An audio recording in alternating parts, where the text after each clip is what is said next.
Good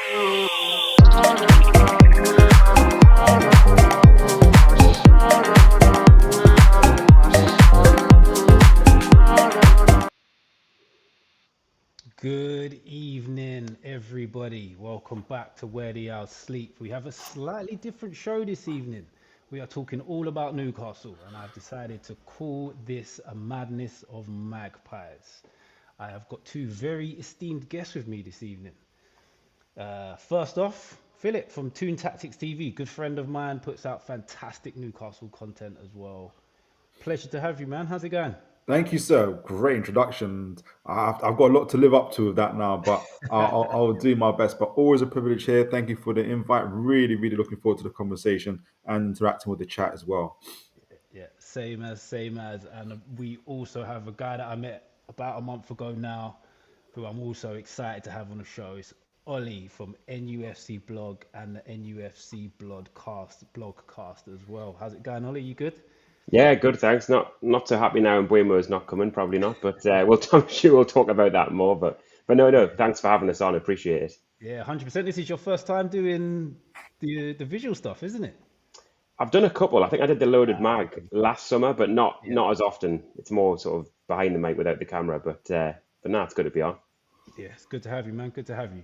We might as well get straight into it. We are talking all things Newcastle, and if we're talking transfers, the best place to start is the Eddie Howe Paul Mitchell news. That the news that Paul Mitchell has now left the club after about a year in his position. And we seem to be going through people in this director of football role, didn't we? Because we had Ashworth for a little while. That didn't work out. He went to Man United. Mitchell's come in, and it was seemed to be a little bit of a new dawn. The media played it out like there was friction, and maybe they were right because he's gone and Howe's back in control. How you feeling about that, boys? Yeah, go on, Ollie. I'll go. I'll Yeah, go. Yeah. I mean, it's like you say there. It's the lack of stability in terms of having that sporting director to oversee transfers ahead of a big summer. That sort of inconsistency with us not having that man at the top 2 summers in a row now. I mean, the Dan Ashworth saga obviously dragged on last summer, and Mitchell only came in. I think it was after the PSR chaos, wasn't it? So I think he only came in July, and then obviously we know July and August just didn't really go well. It was a bit of a mess, and then as you say, there was so much talk about friction with Howe, and then just as when you can only believe so much in the media, but there's a lot of talk, isn't there, about there being settling the differences between Howe and Mitchell, and you thought, right, we're going to head into this summer with a bit of stability there. We can press on with plans for a huge summer and a huge season ahead, and then obviously this has happened. So I think the encouraging thing is, I think a lot of reports have said that Newcastle have already sort of identified targets. They're not going to suddenly be scrambling now and not being sure what to do, because I think Eddie Howe's always had a massive say on the sort of signings and the sort of players he brings in. But it's not great, is it? I think when you mix that in with obviously total different circumstance, but Darren Neal's leaving as the CEO, it's obviously a bit of instability at the top there, isn't it? The sporting director changing, the CEO changing, or when we're trying to negotiate deals, early deals over the summer. So yeah, it's not ideal, but as you kind of suggested, maybe it kind of had to happen in terms of friction between Mitchell and Howe, and it was maybe this talk of a power struggle really has existed, and something had to give, and there's only going to be one winner, isn't there? I think it's got to be Howe from what he's done, obviously. So yeah, it's a bit of a shame, but maybe it's for the best, I suppose. Yeah, I think Newcastle are going back in terms of the infrastructure, like the kind of the old school way, and really it's just obviously just happened with the way the takeovers happened, and I don't necessarily think it's a bad thing. I do understand how obviously on the surface of things it does look unstable having two different directors, but if people remember when we got taken over in October, it all came as a shock, and they had to scramble all around to get the interviews done for managers. We first tried to get Emery, and then Emery got scared, and he ran away. He was meant to go, and then had a conversation with Villarreal owners, and then we got Eddie Howe. And I'll never forget those clips we see from Talksport where the guys are laughing their heads off when the guy mentioned Eddie Howe being the guy. And now people view it as very interesting to look at now. Obviously, that hasn't aged well. But Eddie Howe isn't just a good coach; he's a very good manager. Almost going back to the Ferguson days, where he's obviously he's had to do a role when he first took over at Newcastle as coach, scout, manager, and everything else as the whole infrastructure was getting changed over and everything else. And from that, he built a really good team with Steve Nixon, with obviously bringing his nephew Andy Howe and all the guys there, like that particular trio. I know there's other people involved, but that particular trio of people, and they became really competent. That's when Dan Ashworth came in.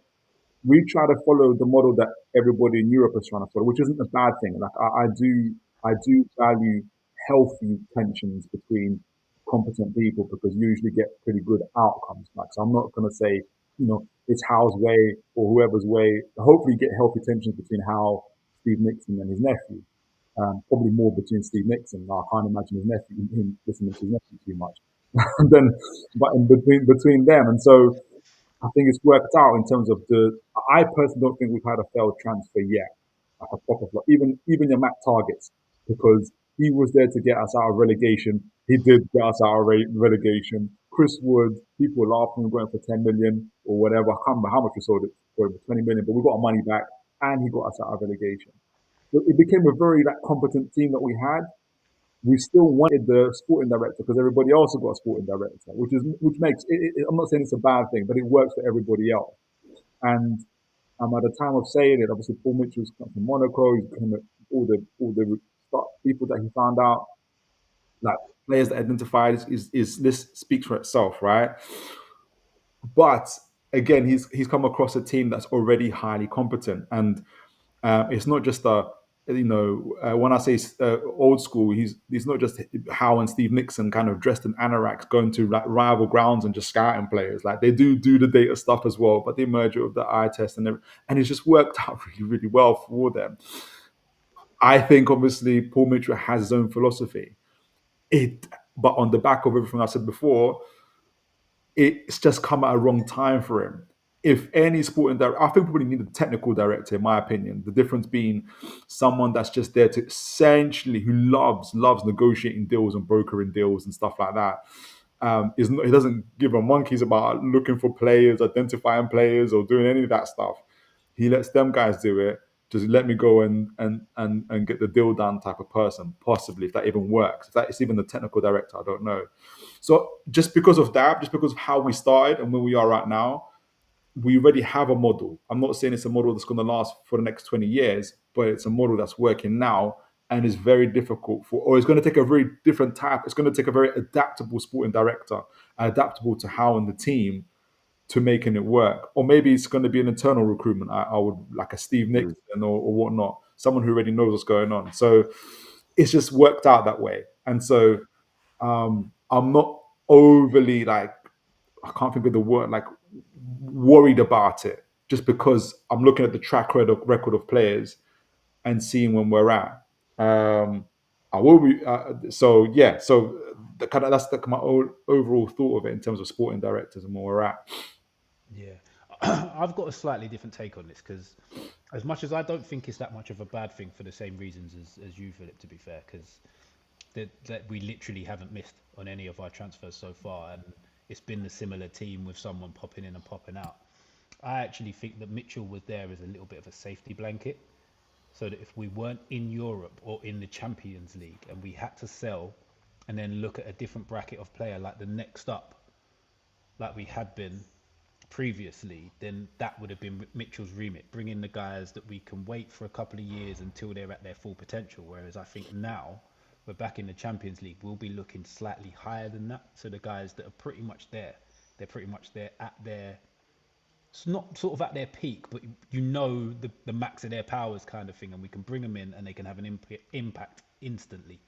So I think that's why we've kind of got rid of Mitchell, because we don't really need what he's going to bring to the table right now. And they're just going to roll back to the old way of allowing the guys to go through their normal process and pick the players that way. I think as well, just reading between the lines, it seems very much that Mitchell was a Darren Eales appointment. I think there's been a lot of reports saying that Eddie Howe didn't really know much about it. And I guess he might not be massively involved in that. But either way, it did, from a lot of reports I've read, it seemed that Mitchell came in and Howe didn't really know much about it. And Eales worked with Mitchell briefly at Tottenham. And I think with Mitchell knowing that Eales is about to leave, obviously with his battle with cancer, which we've known about for a while, perhaps Mitchell's looking at it thinking, right, me and Eddie Howe don't have the perfect dynamic in terms of Eddie Howe's very hands-on with transfers. We know that, and we're glad he is because, like you said, the recruitment record's brilliant. But then Darren Eales said that Paul Mitchell's remit is pretty much 90% recruitment. And when I heard that line last summer, I immediately thought, how does that work when you've got a sort of a pretty high-profile sporting director who's 90% recruitment and a manager who's very hands-on? And I just wonder now that Darren Eales is about to leave and that Mitchell was a Darren Eales appointment, and Mitchell knows about the Eddie Howe sort of the sort of slight sort of issues there in terms of power of transfers. I just wonder if Mitchell's looking at it thinking, is this actually just my time and actually just mutually for the whole club the right time to go? And it doesn't look good because it's only been here less than a year and he hasn't made a major signing. But yeah, I totally agree with what you both said. The recruitment at this point, when it was Howe, Nixon, Andy Howe, it's all been brilliant. So I'm not concerned in the sense that I don't think those left don't know what they're doing. It's just it would be nice to get that sweet spot in terms of the sporting director or then the CEO as well. But perhaps we don't need a sporting director, and perhaps, like you say, it's more of an in-house appointment. Just to add to what you were saying, Ollie, what I thought would be beneficial for Mitchell to come. Well, there's two things. Eddie Howe has to coach the players, right? So he's going to have a very invested interest as to who you're going to bring in. You know, if Mitchell just says, "Oh, I've got this great striker from Bolivia," and he's like, "Who? From where?" Like he's going to want to know who it is. He's going to invest. What's his character traits like? So I get that part. The other part where Mitchell, I don't think was wrong because of what happened was when the whole thing around the strategy, our transfer policy not being fit and proper, which I feel like a lot of the media misused, weaponized, and trying to create a rift between Eddie Howe and Mitchell, because I think there's a reason why we're about 24, 48 hours away from having to sell Gordon last summer, because our PSR wasn't great. If you just look to check the record of last 3 transfer windows before that, we bought 180 million, 150 million, and 100 plus million with 0 to 40 million pounds worth of sales. You cannot do that. That's insanity. You've got to sell somebody, just somebody. We were 70 million pounds over the PSR breach. So it's not the player ID, it was how we went about it. Now, some people would say, and I agree with this, we kind of front loaded. We said, rather than wait and kind of get step-by-step players, just front load them with the first team players, take the risk, and hopefully we'll sell a couple guys on the back end to Saudi Arabia, you know, Almiron, Wilson, none of whom went, right? We could have made 40 to 50 million, right? And then would have been all right for the summer. Wouldn't have been scrambling, would have had to sell somebody. It didn't work like that. Fair play. And then we nearly lost Gordon in the back of it. And I understand why his head would have been annoyed after having the season that he had, where we're on the phone to him saying, I have to sell you, mate.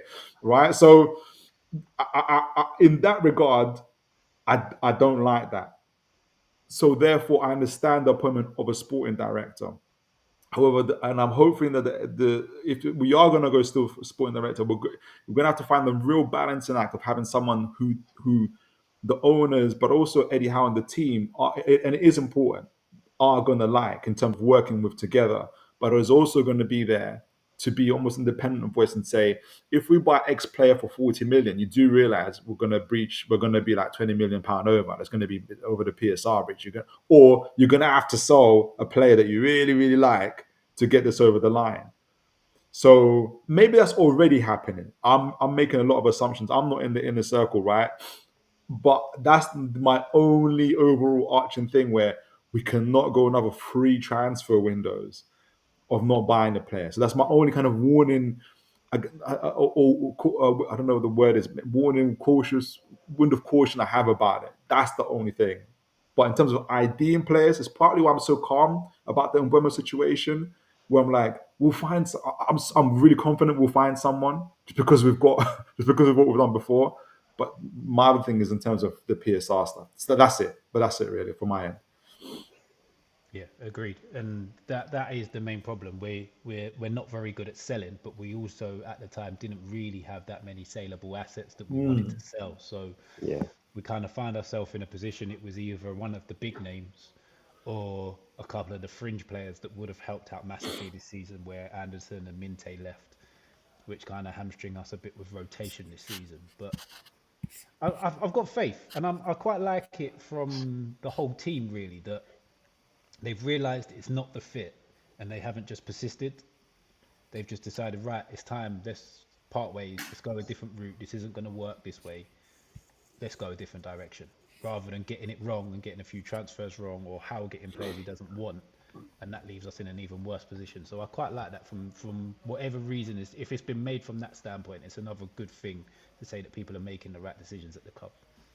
I think as well, just quickly on that, I think it's good that even though it's come at the start of the summer and we're thinking, oh, this feels like, I think that's wrong actually. It doesn't feel like a big setback, but it just feels like there's a bit of uncertainty again. We didn't really see it coming, but at least this was at the start of the summer, whereas last summer it felt like there was issue after issue to overcome. There was the PSR problems, then there was Amanda Stabley and Mehrdad Gadusi that left, then there was Mitchell arriving, probably slightly to Howe's surprise, and then there was England linked with Eddie Howe, and there was the Gordon to Liverpool. There was just so many obstacles that unsettled the summer. So I suppose for now, at least we know, well, Mitchell is going, but it seems like, from what I've been reading, that the club aren't sort of stunned by that and don't know what to do. They're still, they've got that sort of ducks in a row, however you word it. So at least we're kind of moving into the next 3 months with probably not too many obstacles. Well, fingers crossed, other than Man United. That's a great point on the timing, because God help us if Mitchell was still here and then he leaves the next day after the Mbeumo news. I'll be like, oh, mate, here we go. We're getting caned here. But no, it just happened just before that. Yeah, it looked like it was planned. Like they knew what was going to happen. It was very much planned. Yeah, 100%. And I'd just like to say big up Samir, who's a fellow Owl. He's definitely on. I looked at when I first saw that pop up, I was like, that can't be a Newcastle fan, and I clocked who it was. He streams with us on Sundays. He just dislikes me, so he's anything anti-Newcastle. He is a Newcastle fan. No, he's not. He's an Arsenal fan. Oh, okay. He's on the show Sunday nights. I'm not surprised that, getting whooped like that every year. It's crazy, bro. No wonder he wants Eddie Howe out. He always beats us. Well, not the last time, but before the last game, we let them off. They had to get a medal for something. They had to get one. They had to give them one for this season. Right, but let's actually start talking about some players now. So we'll talk about some little potential outgoings, because there's been grumbles about all four of these guys. And there's more in the squad that could potentially leave, but less involved with the actual playing side. But we've seen Willock linked with Fulham for about 25 mil. Longstaff, there's been rumblings for the last 2 years. If we could get around 15, 20 million for him, that'd be great. Nick Pope, obviously we need an upgrade to come in before he leaves, and Dubravka looked like he was leaving sort of January window, and then all of a sudden there was a U-turn done. It looked like he was saying his goodbyes, tears in his eyes, and then all of a sudden he was staying, which I actually quite liked, because his run of form helped massively towards us turning the corner from being 12th to winning the Carabao and getting Champions League. But how would you feel about any of these four leaving? I mean, if I was just to start, I think with Longstaff, I don't know about you two, but I just feel like it's his time to go. I mean, he's obviously a local lad, a boyhood fan, and I bet there's a part of him that would love to stay in the area, continue playing for his boyhood club, but I think he would love to on the basis he's got a part to play. Whereas at the minute, and this is before anyone signs, I think he's sixth choice, isn't he? There's Tonali, Bruno, Joe Linton, then there's Joe Willock, then there's Lewis Miley. Although I'd probably argue Lewis Miley is the next in line after our front three, because he's just such a talented player that we can't really wait much longer to have him not really playing enough minutes. So if we're looking at Longstaff as that sixth choice, and in that sort of right-sided number 8 role, obviously Tonali's come back, he's on a different level. And then Miley's now stepping up for me into that Longstaff role of being that player who can perhaps play as a number 6, but also as that number 8, as Longstaff's done. So when you factor in all of that, he's 27, he's out of contract next summer. I just think, is this the time both for him to get game time elsewhere? Because he still is a talented player. I know he's often been criticised, and don't get me wrong, there is a massive difference from a technical ability, what he can produce compared to Tonali, and there is just different levels to that. But there was a spell where he did a lot of dirty work, and we'd often win games when he was there. And when he wasn't there, we'd notice it by the result, and we'd think, well, he must be bringing something to the team. So I think he's got the ability to go to a solid Premier League team and play each week like an Everton or a Leeds who've been linked. And mixed in with that, I just think Newcastle, we've talked about, I know you said there, Mitch, Newcastle haven't been the best sellers, and we haven't always had the players to sell, but you'd think Longstaff could get maybe 10, 15 million, and it's not a huge amount, and we've maybe missed the boat on getting a bigger fee. But yeah, for me, it just feels like the right time for him, for the club, and just to get that fee, I think, as well, and for him to get the game time. But we'd then need to replace him, wouldn't we? That's possibly the thing after that. Yeah, I don't disagree. He's a great servant. I think Eddie Howe would, if he could, he would keep him, but it'll be difficult. I think he wants to go and play, and he should play. He's in the prime of his career. He is a good player. He might just go to Napoli and win the Serie A, like everybody else seems to be doing now. Willock out of all these guys is the biggest disappointment Yeah, for me in same. terms of how he came in and everything else. Like that would have been the position if you asked me 18 months ago, I would have been like, nah, we're all right there. And then I'm like, oh, no. Ever since that Fulham away game, where he came on and he had like 0 joules 1 and stuff like that, and I was like, this is not good, Willock. Like this is not good at all. But it might also be a sign of how we're playing, like, in terms of how we've had to adjust the season and where maybe some of his flaws lie. And I think we'll fetch a decent fee. I think obviously people will be looking for Pope. I would think that Howe would prefer to keep him and sell sell the bloody Karmas first of all, and then and then the Bravka, and then if we know the players are going to come in, and because I think that'll be Pope and whoever the new goalkeeper is will be pretty solid um, depth, in my opinion, as well. So yeah, like you said, we've got sellable players now. Love them all. In terms of everything, like they're all good characters. We've been very fortunate. You ask Chelsea when you got Lukaku making TV streams about how bad it is at Chelsea. Like you don't want those type of problems in your club. So they've all been like amazing. Like like in terms of just character and what they've done for the club. To be honest, whether people like them, everything performances in the pitch and stuff from a couple, but they've been good for us. Like I ain't got a bad word to say about them. Yeah, same. I agree. I'd be disappointed to see Willock go. I still think there's a player in there. I think that player that we've seen is still in there. He's missed that dovetail with Joe Linton a little bit, but that's going to happen when we've got two such good players who play on the left-hand side of the front three. Goalkeeper-wise, we definitely need to bring one in, and as you say, get rid of Flacadimos first before we get rid of either of these two, really, because we don't want to go into a situation where he's actually the backup. And as much as I love Sean Longstaff, he's been brilliant. I defended him to the hilt for his work rate, his tackles, and that's not just when we haven't got the ball. When we had got the ball, his little runs sort of in between the centre back and the full back to create a little bit of space for someone else was always incredible. And he got goals from it. His goal from PSG came from that little run. So yeah, but I kind of feel, I don't know if you two agree with this one, that now is the time we see if Eddie Howe can go from what we've seen, where we know he's a world-class coach, but can he be ruthless enough to be a world-class manager? So to know when to cut these ties and to say, okay, look, you've taken me this far, but loyalty doesn't win you the big trophy, so I'm going to have to improve. And I think this is the summer we have to see that from Eddie Howe, I think. Yeah, that is a good point, isn't it? Because I think sometimes it's a bit extreme what you say on social media that people say, oh, well, they'll give examples like, well, Eddie Howe was too low to Callum Wilson, he was too low to Longstaff, and they'll list players who they feel aren't quite at the level we need. But then obviously we don't see them every day in terms of what they could bring to the squad, what they bring to the training ground, their characters, and obviously you need all of that harmony to have that squad that we've got. And obviously Howe's done really well to balance that to this point. But I think that is a good point that we're getting to that point now that if we do want to be a consistent team that win things consistently in the Champions League and qualifying for the top 4 or 5, then those players beyond, say, Tonali, it can't be Longstaff, or the player beyond Isak can't be Wilson because the drop-off's just too big.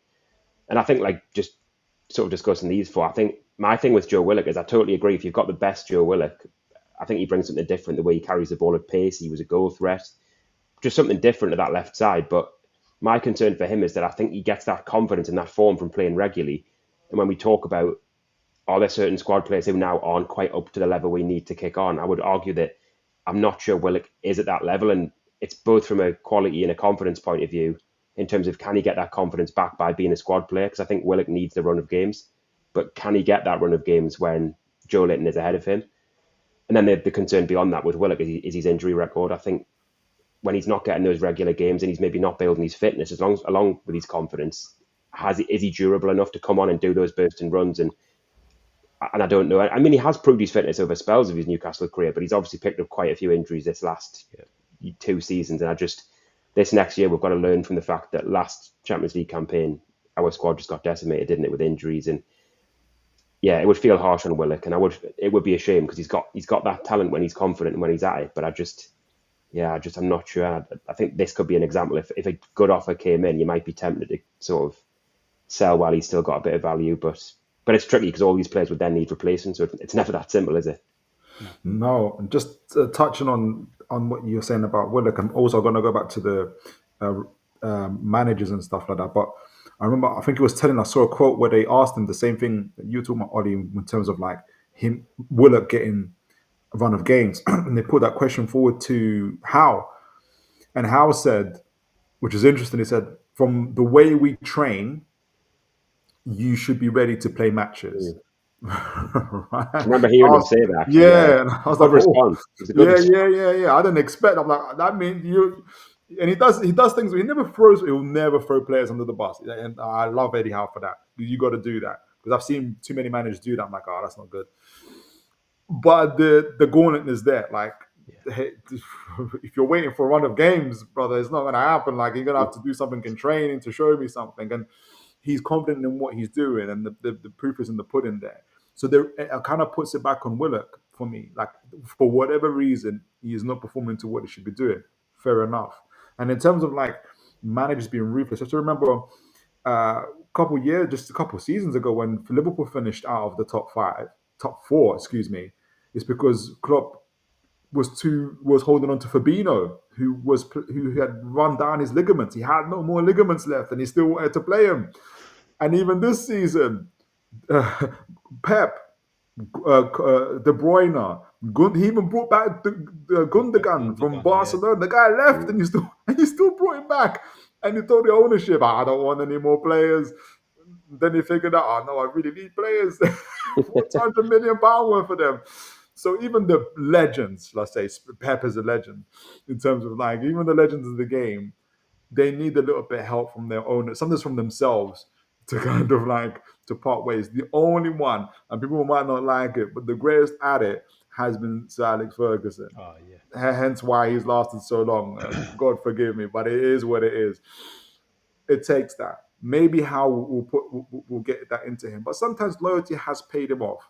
Like, remember, like I said, we haven't had a transfer. We haven't been able to bring a first team player for free transfer windows. You know, Pep Guardiola was outside of top five until the January transfer window because he couldn't cope with the players. That he had to spend 200 million to be able to get City back on track. So that lets me know. Yeah, I wonder what you would do with Newcastle with no first team players or free transfer windows, and for free transfer windows, or even Jurgen Klopp and all the rest of them.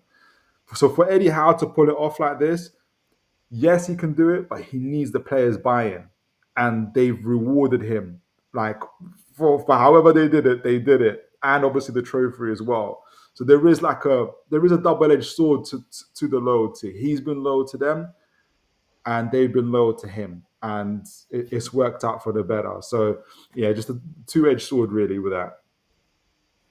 Okay, fair enough. Very good points. Yeah, but then it has actually worked the other way. Like if you look at Jacob Murphy, like 18 months ago, 2 years ago, most Newcastle fans would have spoke about wanting him out because he wasn't performing.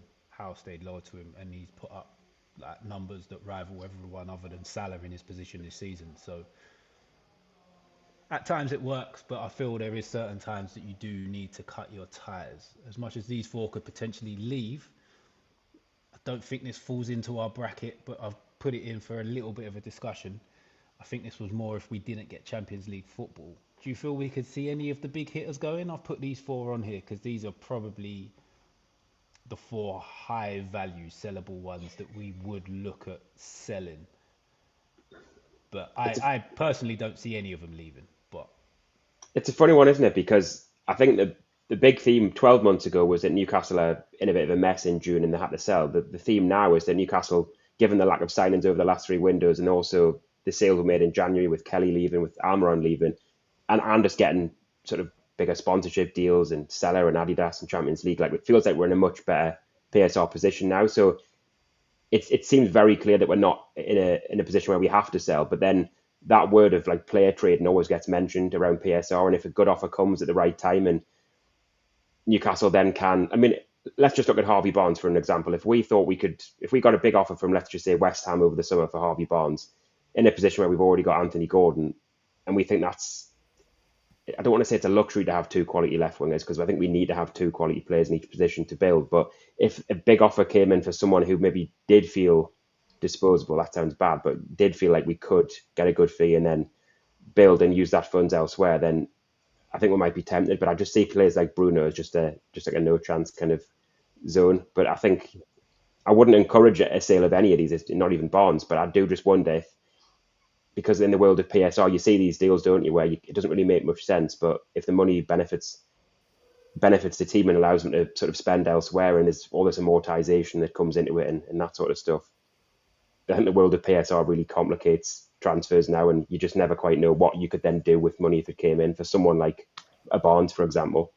But then again, you get a good offer for Barnes, that then leaves us needing a left winger. So you can't just say you'll take the money for Barnes and use that money to then spend more on a right winger or a centre back, because he would then need replacing. So yeah, I think it all depends on what we could then do with that money and how we could actually improve from that. Otherwise, we wouldn't need to, I would guess.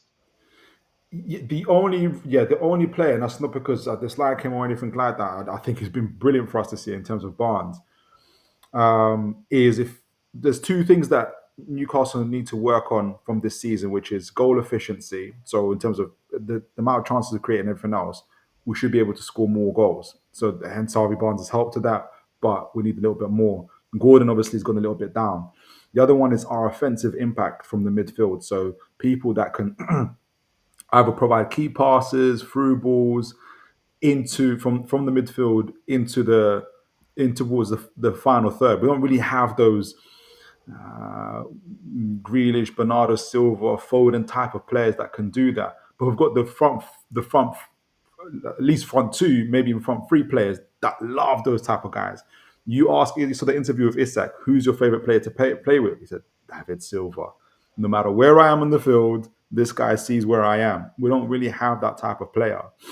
And so the only reason I would consider that, obviously, that's why they kind of deal with Jacob Ramsey sort of intrigues me, is because it sounds like with Aston Villa, it sounds like it's a mad PSR deal. First of all, in terms of how that, I'm not going to go through how that works, but also we'll get obviously Jacob Ramsey on the back of that. And Ramsey is more of a player creator, a creator and type of player where him and Gordon have played before for the under 21s, under 23s for England. And if you see some of the articles from that and the feedback, they love playing with like that. So Ramsey strikes me as a guy who doesn't want although he can play on the left wing, I think he's more left 8. That's what he plays for England. He prefers to get the passes through, thread the passes through to your Gordons. Gordon has a decent, good all-round play, but I think he's learned his role. We bought him as a right winger. People forget that. He's meant to be a right winger. He only discovered he's really good at left wing forward and in the final third. Gordon wants the responsibilities of direct assists and goals. Jacob Ramsey, for instance, and those type of players aren't overly keen on that, but they would want to provide those passes to your Gordons and to your Isaks. That's why they work so well together. So I think we could deal with that player, and I think we could add a little bit more depth and something different to a Joe Linton, who's more kind of a ball carrier. And we know I don't know how many, I'm sure you guys have seen how many times you can see Isak, Gordon running, and Joe Linton hesitates to put the through ball. It's just not in his DNA. He can carry it 50, 60 yards, but sometimes just let it go. So I just think we need that type of player, and it adds to the midfield. And as you mentioned, Ollie, if we do, for instance, a Willock, we're going to have to need a midfielder and a versatile player. And Ramsey, it doesn't have to be Ramsey if people are put off by Ramsey, but we need someone that can play multiple positions. He can play centrally, attacking midfield, left 8, as well as a left wing forward. And obviously, on top of that we'll then obviously be able to shift Willock, get money for that, and maybe add another player in that kind of across the front three. So our depth and our technical ability increases. So I think Barnes, the only deal that would really kind of interest me on top of our big hitters would probably be a Barnes, even though I still love Barnes. But I can see how we need to trade and what we need to do, because we can't do a Chelsea. We can't buy specific players for specific roles, like Chelsea are buying Ekatike and Delap in one striker position. We're just not, unfortunately, in the PSR position to do that. So that's the only player I may be interested in doing that for. Yeah. He's not in this graphic, but how do you feel about the news about Man City potentially looking to make a big play for Tino Livramento?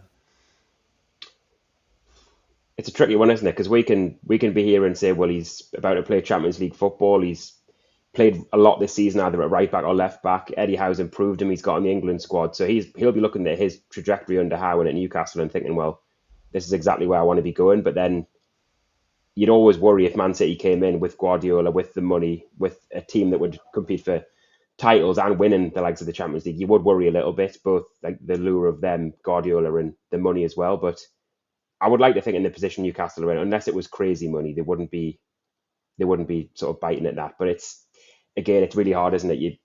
I wouldn't want to lose Livramento, and I think it's really important this summer we do keep all of those sort of key players. But then equally, if the money was crazy, you would then want to see what we could then do with that. But I think this summer we've got, after not spending for 3 windows, we've got enough gaps to fill: goalkeeper, centre back, right winger, backup striker. If we're now thinking of, we've now got to replace Livramento, and we've got Trippier who's 34, and soon enough he obviously is not going to be either the player he was or he's going to be gone. So I just think that would create another problem in a summer where we've got just so much to do. So even if the money was great, I would hope that we wouldn't go for it. But obviously you never know with Man City and Guardiola, the money they could throw at it. Yeah, even people, you would imagine it'd be like 70, 80 million. And I just don't think it's in their interest Man City's interest to be spending that much on the right back.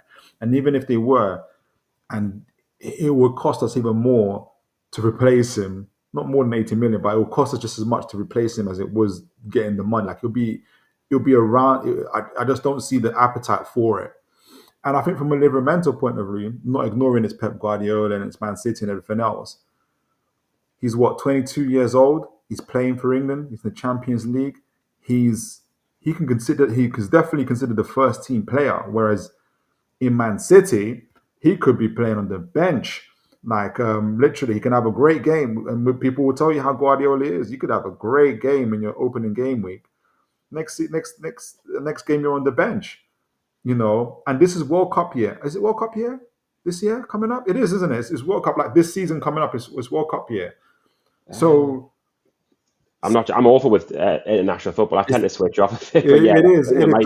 Because I think Delap's whole thing about going to Chelsea was game time. Because then he only wants to play for England, and now Ekitike might come. So I think he might want to reconsider that. But he's number one for our right back position. He's won the League Cup. He played in the League Cup final. Incredible. He's massively appreciated by the coach, by everybody else.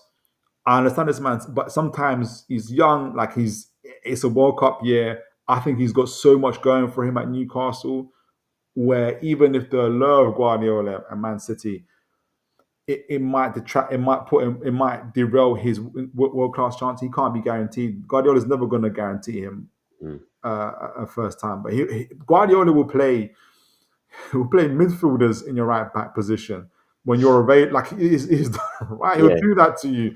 So sometimes it's probably bad timing for him. Though I think they've put it out there to see if it will unnerve the player. But yeah, I think there's more going for him rather than keeping him type of thing. I think as well when you talk about Man City, I know I was saying before it can be tempting either the money or playing under Guardiola, competing for the league title. But then you look at examples of players Jack Grealish left Aston Villa, was in the best form of his life. He's their main man. And I know it's different because Livramento is not so much an attacker who's like your club's talisman. But you look at Grealish, he's went to Man City, and I know he has won a title there and he has done big things. So you might look back and go, well, Grealish has achieved a lot there. But a couple of years down the line, he's missing a lot of games. He's no longer in the England setup. He's kind of not that player he once was, just because he's not on the scene as much. And I think Livramento might look at it and think, well, okay, if 3-4 years down the line at Newcastle, I'm not quite where I want to be, either at winning things in the Premier League or playing in the Champions League regularly or not playing for England regularly, then he might think if the offer is there in a couple of years, then maybe then. But I just think now it wouldn't seem like the time for him to leave Newcastle, would it? And with us not having to sell, I doubt there's appetite to sell him unless the offer's just crazy. But as you said, are they really going to spend a stupid amount on a right back who is probably going to be a squad player. You know what they're like, as you said. So yeah, I'd hope not, but you never know. I agree. What do you think of? I personally, I'm surprised because in terms of like, what do you think about Gordon? I personally really like Gordon, and I think he's one of the best. Oh, I've gone off the camera as well, but I'm still here. Can you guys hear me? I can still hear you. Yeah, yeah, yeah. I don't know what's happened to my camera, but I see and social media is social media, isn't it? But I just think with Gordon, I'm surprised how people are willing to let him go like so Mm. quickly. I don't know what your thoughts are on him. I mean, I know there's been a bit of talk recently about not much, but there's been little bits I've read and things I've been chatting with. Basically, I won't name who it is, but there's a guy who writes for the sort of local media. Used to be at the Chronicle. He's at a different paper now, and he was saying to me that if there's one sort of big hitter at Newcastle who he thinks might leave this summer, he's not expecting him to, but if there's one sort of big name who goes for big money that might leave, he thinks it would be Gordon, just based on the idea that obviously the Liverpool interest last summer. I think it didn't. I wouldn't say it turned his head to the point where he'd be handing in a transfer request anytime soon, but it did seem like he quite fancied that based on the way it all played out and the way he sort of came back and didn't start the season too well. So I just wonder that if Liverpool are still interested, there's talk of Luis Diaz leaving. I think there's a big link to Saudi Arabia, and you just wonder if they came back in and offered huge money, would obviously again I've just mentioned it before, having to replace someone when we've already got a right winger, a goalkeeper, a centre back, etc. to sign isn't ideal. But I think if huge money came in for him, we might think, well, is there a player out there who we could sign for less who could have a similar impact? But I do agree. I'm not encouraging it because I think Gordon still offers so much, doesn't he? And he's had a bit of a dip this season. It's probably been a bit of a tough one for a few different reasons. But I wouldn't encourage the sale. I just think if there's one big hitter who could leave, I wouldn't be as shocked if it was Gordon. Do you think there was a hint towards that through the? I don't know how from what you know, like because I don't know how real this when we were supposedly in for Cunha, how real that was, because he prefers to play on the left wing forward. I know he's attacking mid stuff like that. If we were to get Cunha, because obviously I know he's at Man United, but if we were to get Cunha at that time, who would have gone? Who would have left? Because of Gordon and Barnes, like so. I guess I'm asking: do you think there was a hint towards that, or that whole Cunha thing was all pretty much paper talk and Yeah, it was never really going to happen? it's a good point actually, that, because it did, when you do think about that, if you work out, I mean, if Cunha came in, I know he's going to Man United, as he said, but if he comes in, he's 60 million plus. I think his release clause is 62.5 million. So I know he can play left wing, he can play up front. He probably at a push could play on the right. And I think I read it was Craig Hope, I think a month or two back, who said he was going to be a big target. And he also mentioned that Newcastle's recruitment team and staff thought he could play as that left-sided number 8, maybe as an upgrade on Joe Linton in the future, who's got a bit more quality on the ball. So I was thinking to myself, as an example here of PSR deals that could work if you can replace it with the right player, if you got a huge fee for Gordon and you brought in Cunha, who could not only fill that left role, but also act as the backup for Isak, you would almost kill two birds in one stone. So they're the sort of deals where I think Newcastle probably wouldn't really think of selling Gordon, probably don't want to. But if they have a player lined up who they thought can play in Gordon's role, but also as an option as a number 8, is also as an option as an Isak replacement or someone who could play with him, then you think, could this actually work in our favour? But yeah, obviously it looks like he's going to Man United. So, but yeah, that is a good point, because if Cunha comes in, I mean, his best position, I think, is on the left, isn't it? And we've already got Barnes and Gordon, so it does make you think what was the thinking there had he not picked Man United. Left 8 makes sense though. That left 8 makes sense.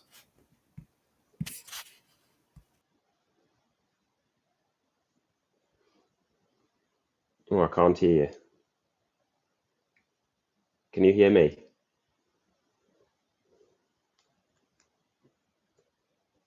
Can't hear you.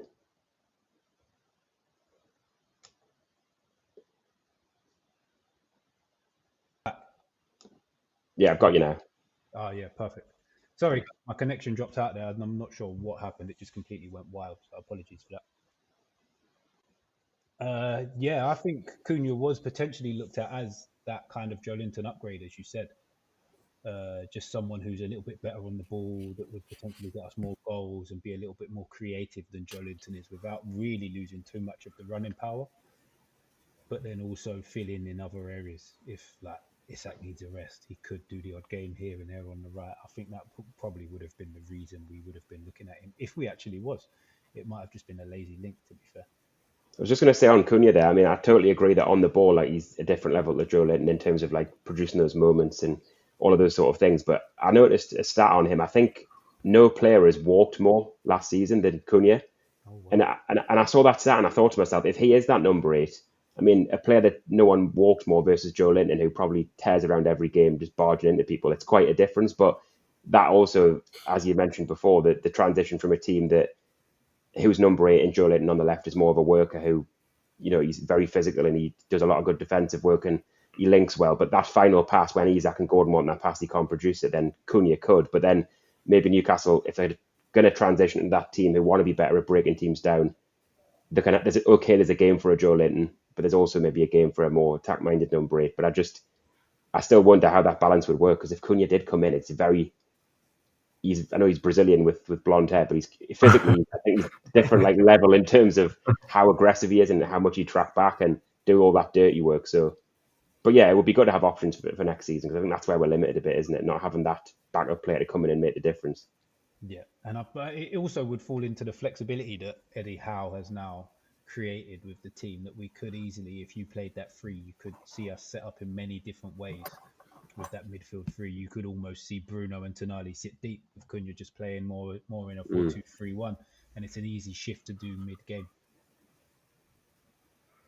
Eddie Howe's looking for a different way. He needs to get more creativity in the midfield area. And because literally when I spoke earlier about kind of offensive impact from our midfield, passing through balls from the midfield to the final third, we've only got 2 players that are decent at that, or 3 kind of, but it's Bruno Gomes, who does everything. Like we've got to look after him. Like he's run 19 miles more than everybody else. We've got to look after him. And Tino Livramento, I think it would have been whole if he hadn't got injured. So if teams can work out, shut down Bruno and Gordon. I think he's liking less and less having to drop in midfield to get the ball. I think he loved it when Lewis Hall was playing. That's when I think he was most effective. Even Joe Linton to an extent, because he's just so competent and good on the ball, like superb. And I think you'll see a happier Gordon with a Lewis Hall as well. So we need a little bit more. We need that. It doesn't have to be, I'm not going to say Jack Grealish. I'm not saying it has to be Jack Grealish, but I feel like we need someone of that kind of profile who can take the ball back to goal and drive with it. Isn't overly interested in having to score goals, but wants to create for the guys up front. And hence why I think Eddie Howe is looking at players in that kind of vicinity. That kind of profile, I think, would benefit Newcastle. Yeah, and that's why I brought this graphic up now, because these are the 4 that we've kind of been there he is. linked with here and there. And Grealish, perfect in that role. He can do it with both passing, driving with the ball, draws players towards him, frees up other players. Jacob Ramsey's probably more of the driver than the passer. Eze's a little bit like Grealish, can do the same. And then I keep forgetting his name. Ramsey. Harvey Elliott, yeah. Harvey Elliott is more the passer than the driver. So you can see the creativity that we're kind of looking for in that left 8 role. But all of these, you lose that Joe Linton physicality, which is something else we're going to have to come across if we don't. But all of these, again, can play various positions. So they can pop up, they could pop up on the left, they could pop up on the right now and again. So it'll be very interesting to see what profile we actually end up with when we get there. It is true about the versatility. I mean, you just look at the signings that we've made since Howe came in, and Howe openly talks about it. I mean, he doesn't often or ever really talk specifically about players or targets, but he's very open about how much he loves versatility. And you can see why, because you look at Gordon, he can play on the left, he can play on the right, he can play as a sort of false 9, Livramento, left back, right back. Tonali, I think when he first came in, Eddie Howe often said that they wanted Bruno and Tonali to kind of interchange in game. But obviously now it's slightly more set on Tonali being a deeper player. But even then, Tonali could play both midfield roles. Joe Linton, ironically, wasn't so much versatile. We just happened to move him completely. But there's just been a theme, hasn't there? I think And then the only player who I can think of who's doesn't for me have much versatility at all is Harvey Barnes, because I really think he's far Yeah, better off the yeah, left. I think when he goes on the right, you just lose that trademark cutting yeah, in on his right foot. But yeah, I think versatility is huge, and it just makes sense, doesn't it? Because it's partly why I think the striker we might end up getting beyond Isak could be not actually an out and out number nine, and actually someone who can play a couple of roles. Then when they're not playing, and when Isak, because if Isak's fit for pretty much every game, within reason, obviously he can't play all of them. He'll start 95% of the games he's fit. So if you do bring in like a high profile striker and they're just sitting on the bench and they can't offer much, where if it's a versatile option, they can fill in here and there. But so yeah, I think versatile's, it's not much of a secret, is it? But you can tell how loves it, and you can see why. Yeah, we're yeah. falling in a little bit of that Harry Kane zone with Isak at the minute, isn't it? That no, the drop off is always going to be. There's always going to be a certain kind of drop off, because certain level of players are going to look at it and think, "Oh, he's Isak. He's going to start every game, and I need somewhere I'm going to play quite a few minutes." Yeah, I think if we need to rotate him, and I don't think it's. I think there's going to be a difference once, especially once we get that ball playing goalkeeper and ball playing right centre back, which I think we're going to get.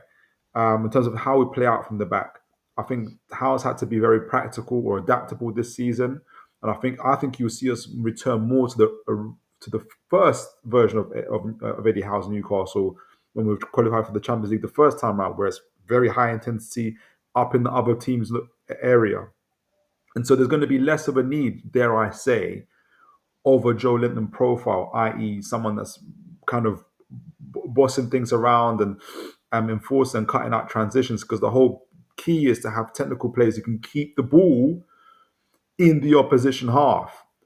I think it would be crazy to have both Bruno, for instance, Bruno and a Jack Grealish type together on the field. It'd be absolutely we'll have the two of the most fouled players in the league, right? But there's two ways to skin the cat. You can either have a Joe Linton who's crushing in players, right, and giving away free kicks, or you can have a Bruno and Jack Grealish who are getting free kicks in the opposition half and controlling the games that way, right? Who can just kill. Sometimes I feel like we can, but it has to take certain players. We can't slow down the pace like if we're in position. Like it feels a bit.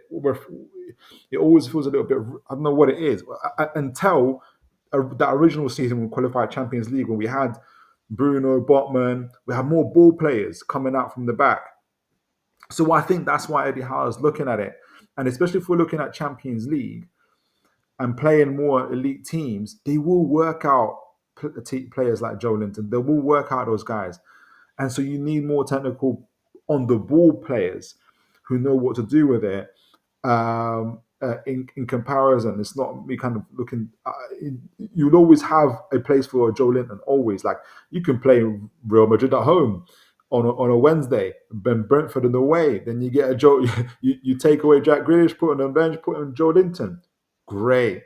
Do you know what I mean? And they just keep it going. So I think, like you said, I think Ollie said it, like you guys said it, versatility is going to be absolutely key. I think it's part of the reason why even Joe Willock, who's so similar to Joe Linton, but he just hasn't got quite that level of, like, there's not many team players in the league who have the physicality of a Joe Linton to that level. That's why he's just been so incredible for us. But at the same time, I think we need players of a different skill set, kind of matching what Bruno is doing, what Tonali is doing. Because if you can almost, I think in Howe's vision, if you can get someone of a Tonali, Bruno, and somebody else who can keep the ball that way, I think we're looking at a very different Newcastle in that regard. With a ball playing centre back and a ball playing goalkeeper, we're looking at a very, very different Newcastle. Yeah, 100% agree. So out of these four, it probably won't even be one of these four. Would you take any of the four that are on the screen at the minute?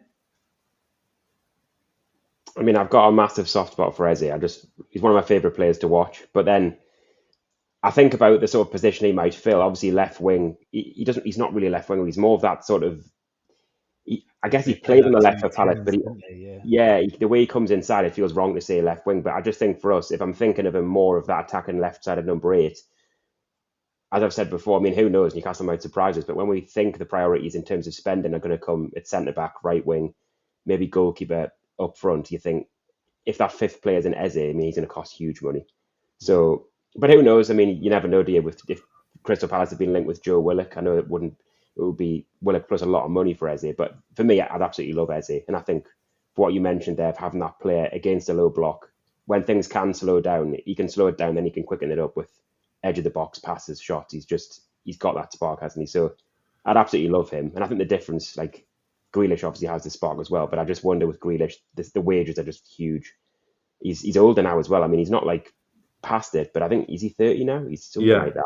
Yeah. We could get Grealish on a loan though, and City pay half his wages or something silly like that. That would be ridiculous. Yeah. I mean, in terms of stuff like that, when I was mentioning before you mentioned about like Barnes, Joelinton, Gordon, Bruno, about would you sell any of those? And I mentioned that if the right PSR deal came up that would allow us to spend more elsewhere, a good example I would give for that is if we got a big offer for Barnes, but we could also line up a suitable loan for Grealish at Man City, then I know it's never this simple and it's not FIFA or Football Manager, but if you could then get a big sum for Barnes before he gets a bit older and before his value might come down, and then you can get Grealish on loan, that then frees up that extra bit that might allow us to go to that next level with the centre-back bid or the right winger or the striker, or even that sort of midfielder that might replace Longstaff or things like that. So they're the sort of deals where I think if it's favourable for us to get someone on loan, which is only temporary, of course, but then you get Barnes for big money, then you'd be tempted. But yeah, it's never always that simple, is it? If only it was. Yeah. And out of all the four, I mean, I got a soft spot for Jack Grealish. I think I just got this inevitable vision of him, Bruno, and Tonali. There's going to be absolutely fun watching them on the pitch. And just because I think he's a player who plays better when he feels that the world is against him.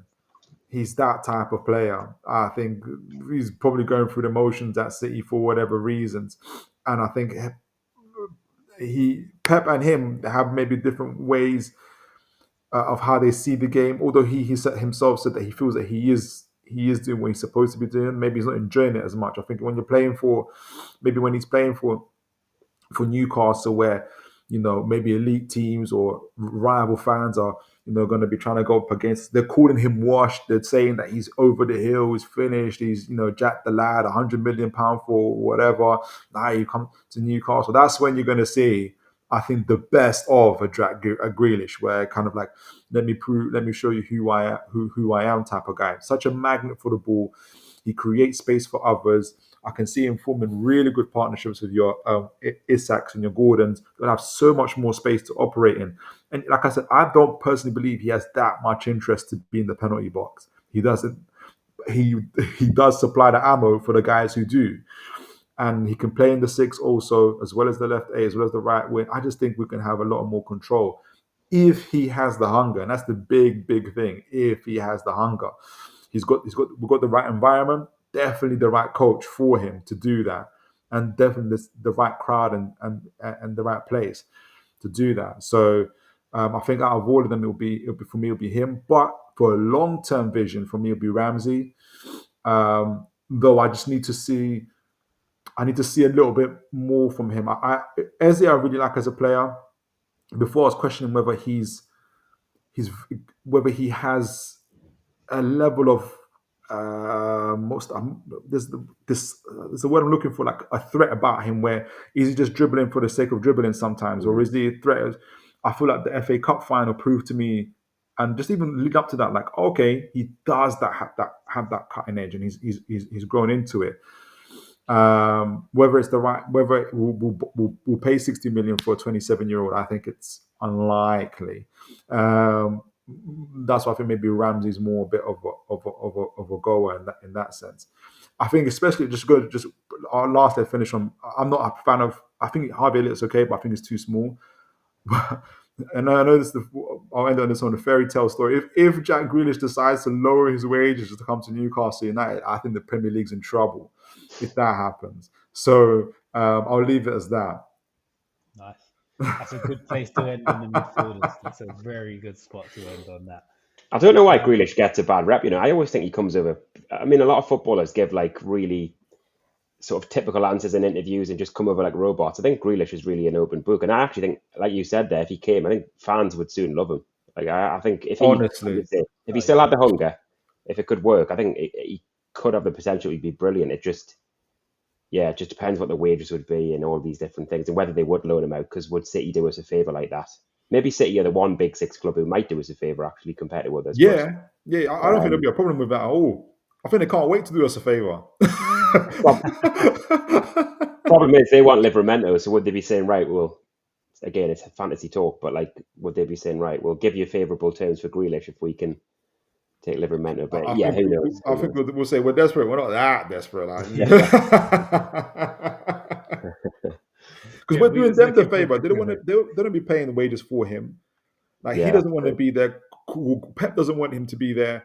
Like, do you want another year of this? Like, we're us coming along is like a heaven sent. Oh, please, we're already doing them the favor without the Livramento thing. I think that's a whole separate thing. That is true, actually. You know, the Livramento thing, I'd be asking for someone like Oscar Bob if they were really in for Livramento. Yeah, and that solves our wing spot that we're going to talk about next. To be fair, one of the guys can be ruled out as he is for some reason joining Manchester United. That is just such a bonkers deal for me. But fair play, he thinks he can turn them around. But let's talk about the other four. We have Elanga, Kulusevski, Barcola, and a personal favourite of mine, I know Philip really rates him highly as well, is Magnus Akliush. All of them, I think, would fit ridiculously well into our team for similar reasons that we spoke about previously: flexibility, the way they add creativity, drive to the team. They're all decent passers. Get more goals from that position for us as well. Although Jacob Murphy's had a wonderful season, but I've heard me and Philip did a show about this on his channel, so I'll start with you on this, Olly. Out of this little bunch, who would you potentially go for? I mean, it's a shame we've got to rule out Mbuemo, but to be fair, I've always had a feeling he wasn't going to come. I don't know what it was. I think there's always that thing when there's a player that everyone seems to be talking about, and it's almost like it's Mbuemo or nothing. That's almost how social media's been for the last month. It just never feels as likely. But anyway, I guess it does seem like he's off to Man United. So, Akliush is an interesting one because I've heard a lot of good things, but I would be lying if I said I've seen a lot of them. I've seen probably a couple of games, so I get an idea of his profile and what he's about. But I wouldn't be able to maybe speak as well as you two on that in terms of what he's all about and how exactly he would fit. Am I right in saying Barcola's more of a specialist left winger? I know he can play both, but is he like a right-footed? He plays most of his games on the left. Yeah. Because for me, I just get this feeling that the right winger we bring in perhaps is more likely to be a left-footed right winger who can cut in and be a bit more of a goal threat. But then the counter argument to that is that we've had so much creativity through Jacob Murphy's right foot. So if we just prioritise a right winger who would cut in and score goals on his left, then we need to think about how much Jacob Murphy offered in this season with the creativity from his right. So I think the player who I think's most likely to sign, and I've just got a feeling it'll be him, is Elanga. And I think, I don't know, and my argument against that before I say why I think it could happen is that I would probably hope we'd get a player with a slightly higher ceiling in terms of output and goals. I get the feeling he's the sort of player who could come in and match the output Jacob Murphy got last season. I think he could get a lot of assists, and I think he ticks boxes from the point of view of he's absolutely rapid. He can play both sides. He's brilliant at pressing. And I think the other thing that makes me think he's someone we could go back for is that I think Newcastle, since the new owners came in, have been very clear on their targets, and they seem to go back to them if they didn't get them the first time. I think we saw it with Sven Botman when he was at Lille. I know a few came out the blue like Isak and Tonali, but Anthony Gordon was clear we wanted him. We went and got that done. Mark Gahey, I think, will be back in for this summer. And I just think that deadline day bid last summer, okay, it could look like a panic bid in terms of how much we offered at the time, but I think it was clear that he was a pretty serious target for us to go all out on deadline day. So I just look at Nottingham Forest missing out on the Champions League, not getting even Europa League. They've got Conference League now, haven't they? So from his point of view, it's not maybe as clear to definitely stay there if he's got the offer of Champions League football. So I think there's a lot of reasons why I think it's likely. It's maybe not my first choice, but I just think that's the sort of player, a bit like the Gordon mold. I think he'd arrive and people would go, I've not really seen enough to believe he's a top player, but he's got the potential. And I think Howe would like to get a hold of him and think I can then take him to that next level. I think Kulusevski would be brilliant. I think when we talk about versatility, he's got, and I think as well, not just versatility, but his frame. I think Eddie Howe likes big physical players who I think you can just tell he wants to build that physical side who can dominate teams, and even having him as your right winger, I mean, he's got a big build, but he's also never stops running. And I would also argue that his second half or last third of the season, he's kind of, whether it's injuries or just falling out the team a little bit. I'm not saying would be buying the dip because he hasn't sort of dipped for long enough, but I don't know, 6 months ago, he was one of the Premier League's informed players, wasn't he? And every week people were saying, oh, Kulusevski's incredible, and he could play, I think, in that right wing spot, in that number 8 spot if he had to. He could come inside. He's physical enough to do that. So he definitely bring the versatility. I think you'd have to work on his final ball because I think for his quality, he maybe doesn't get enough goals. But yeah, I think they're two out of them that I'd think in Kulusevski I'd really fancy, and I think in Elanga I think that's the most likely. But I'm interested to hear more about Akliouche because I've seen bits and I've heard a lot, but I don't know too much about him. I'm not an expert. Yeah, Akliouche, I got to watch him probably about 8 or 9 times this season as well. Obviously, right winger, but very, very versatile, attacking mid. And the way Monaco play, because they're such a high possession team, I think maybe about 55% and upwards, 58% upwards of average possession in Monaco. So he's very used to playing against low blocks. So they see him as what's the word? Key. That's the word I'm looking for. Unlocks locks. I thought the word for it now. Skip my mind. He's the guy that unlocks the defenses and whatnot. And you watch him, he's very, very selfless in his play. Like his first thing is, what can I do to get this ball onto the attackers? If I can't get it to them, I'll shoot. He's not scared to shoot, but he's more willing to get it off. So someone like Isak would love to have him. And if he's also kind of a floater as well. So if there's something wrong in terms of whether Monaco are struggling to get the ball from defense to midfield, he will drop in and collect it and work out a way to do that. Or if there's something wrong with what they do in the front line, he'll kind of float in between left and right, looking for a spot for him to go to take. Where I think Eddie Howe might favour in the Langer over an Akliouche is that Akliouche doesn't really have that burst of pace. He's not slow by any means, but he hasn't got that kind of rapid pace over a long distance of time.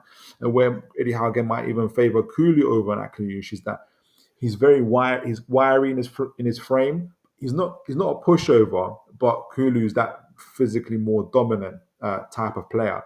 But a very selfless player, very exciting to watch. French international, highly regarded. I can just only see, I'll be so interested to see if Eddie Howe were to go for him, because that means there's something there that that means that my eyes aren't lying to me. If Eddie Howe's going from them, I'm confident type of thing.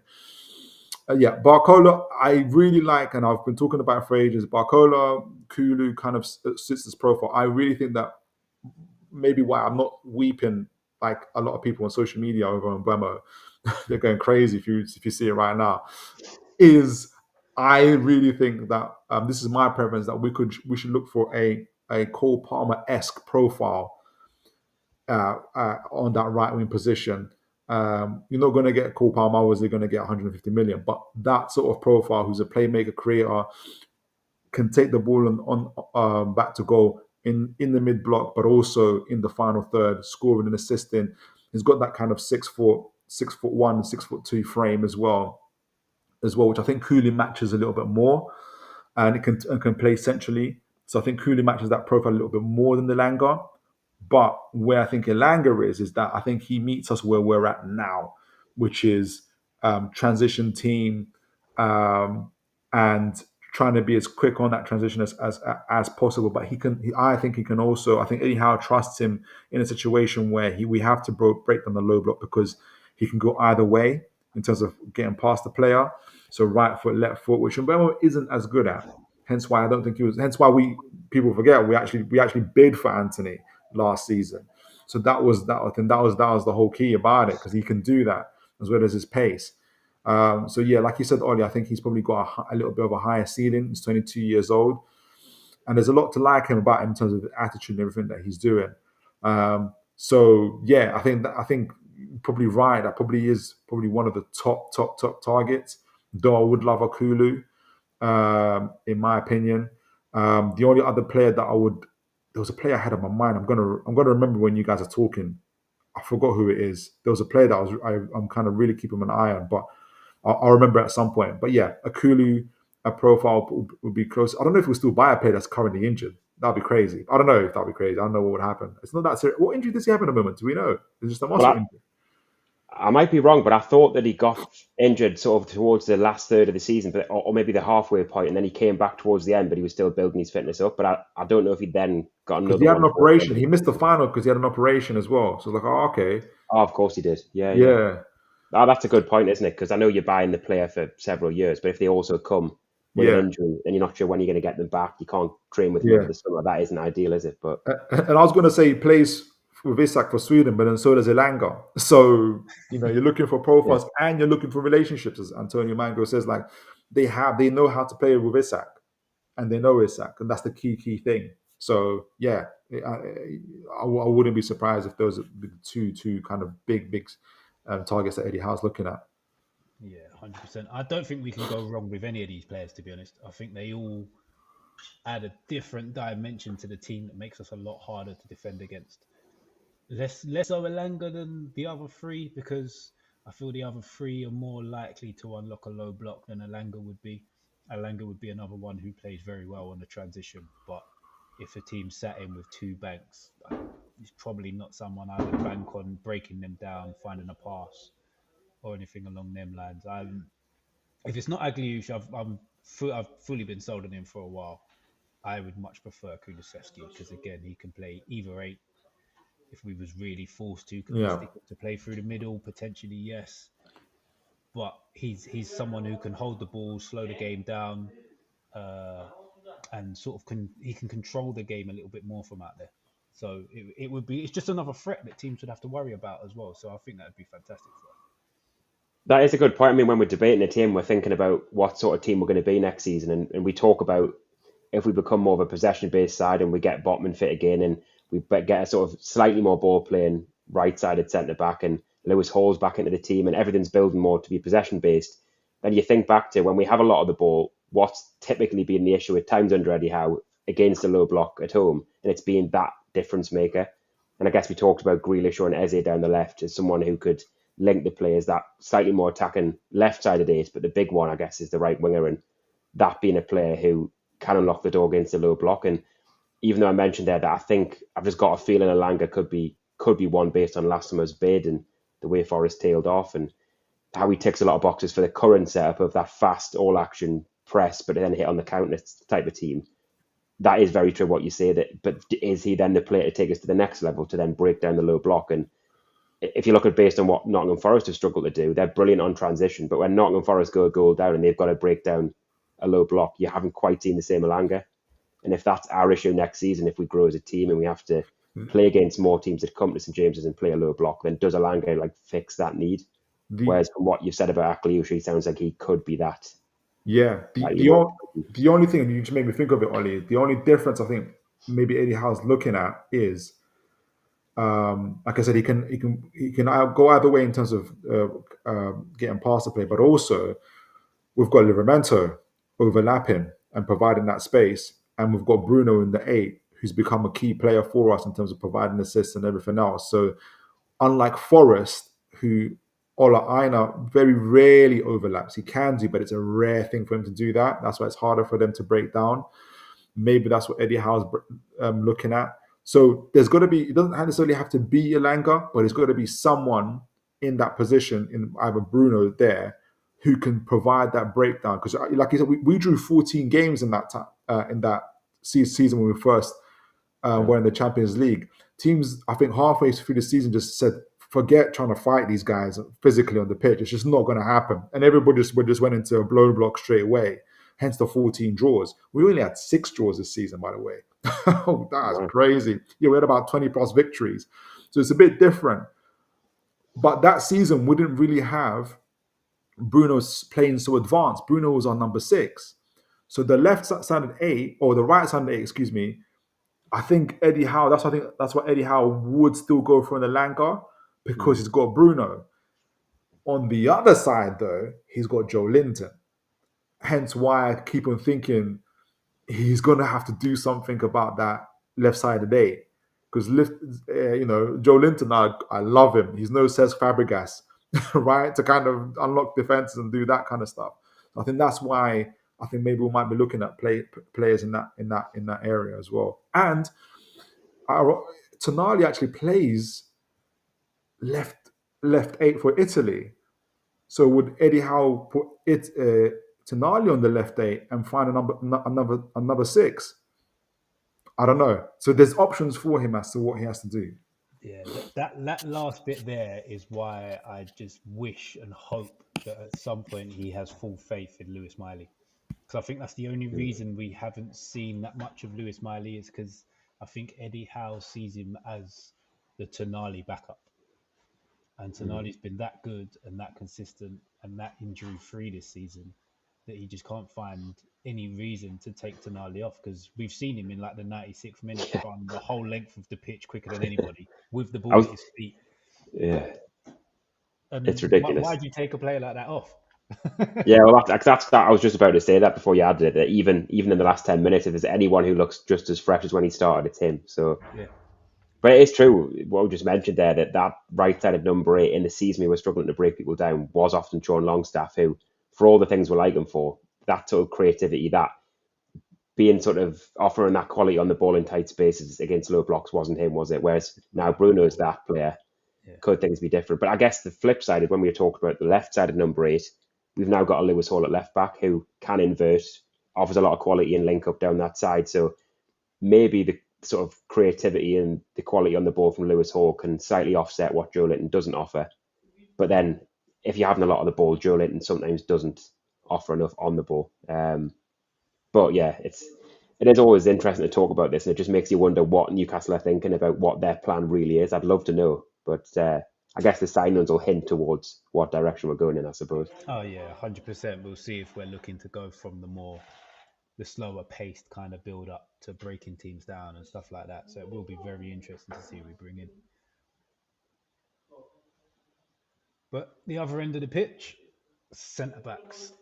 I think it's been widely touted that we're after a right centre back, and the only one of these four I wouldn't want is Jarell Kwanzaa. I've seen bits of him and he's not impressed me in any way, shape, or form. He looks good physically, but as a player, I've not seen enough of him, and they want about £50 million for him. Whereas we could get one of the other three for a similar amount, who I think are excellent centre backs and would be massive upgrades in our pool of centre backs, regardless of which ones we play. To be fair, because I think that would leave us with potentially 4 sort of top 6, top 8 centre backs in the league that will start from pretty much any side, which is a unique position for any side to be in. So I'd love that. Yeah, I agree with Kwanzaa. I think it's sometimes a little bit unfair the way you see on some on social media say that Eddie Howe just wants any English player and he's just obsessed with English players. And obviously at Newcastle it's generally worked with Gordon, Livramento, Hall, but I just think Kwanzaa he would almost be like the sort of signing I'd expect maybe really early into the project, where on the level of someone like a Lloyd Kelly or Tosin Adarabioyo, that they'd come in and it'd be a good squad player, but this right-sided centre-back we're wanting now needs to be the long-term partner for Sven Botman, like an obvious upgrade on Fabian Schär, and I just don't think Kwanzaa is that. But yeah, I agree. I think for the price, he just wouldn't.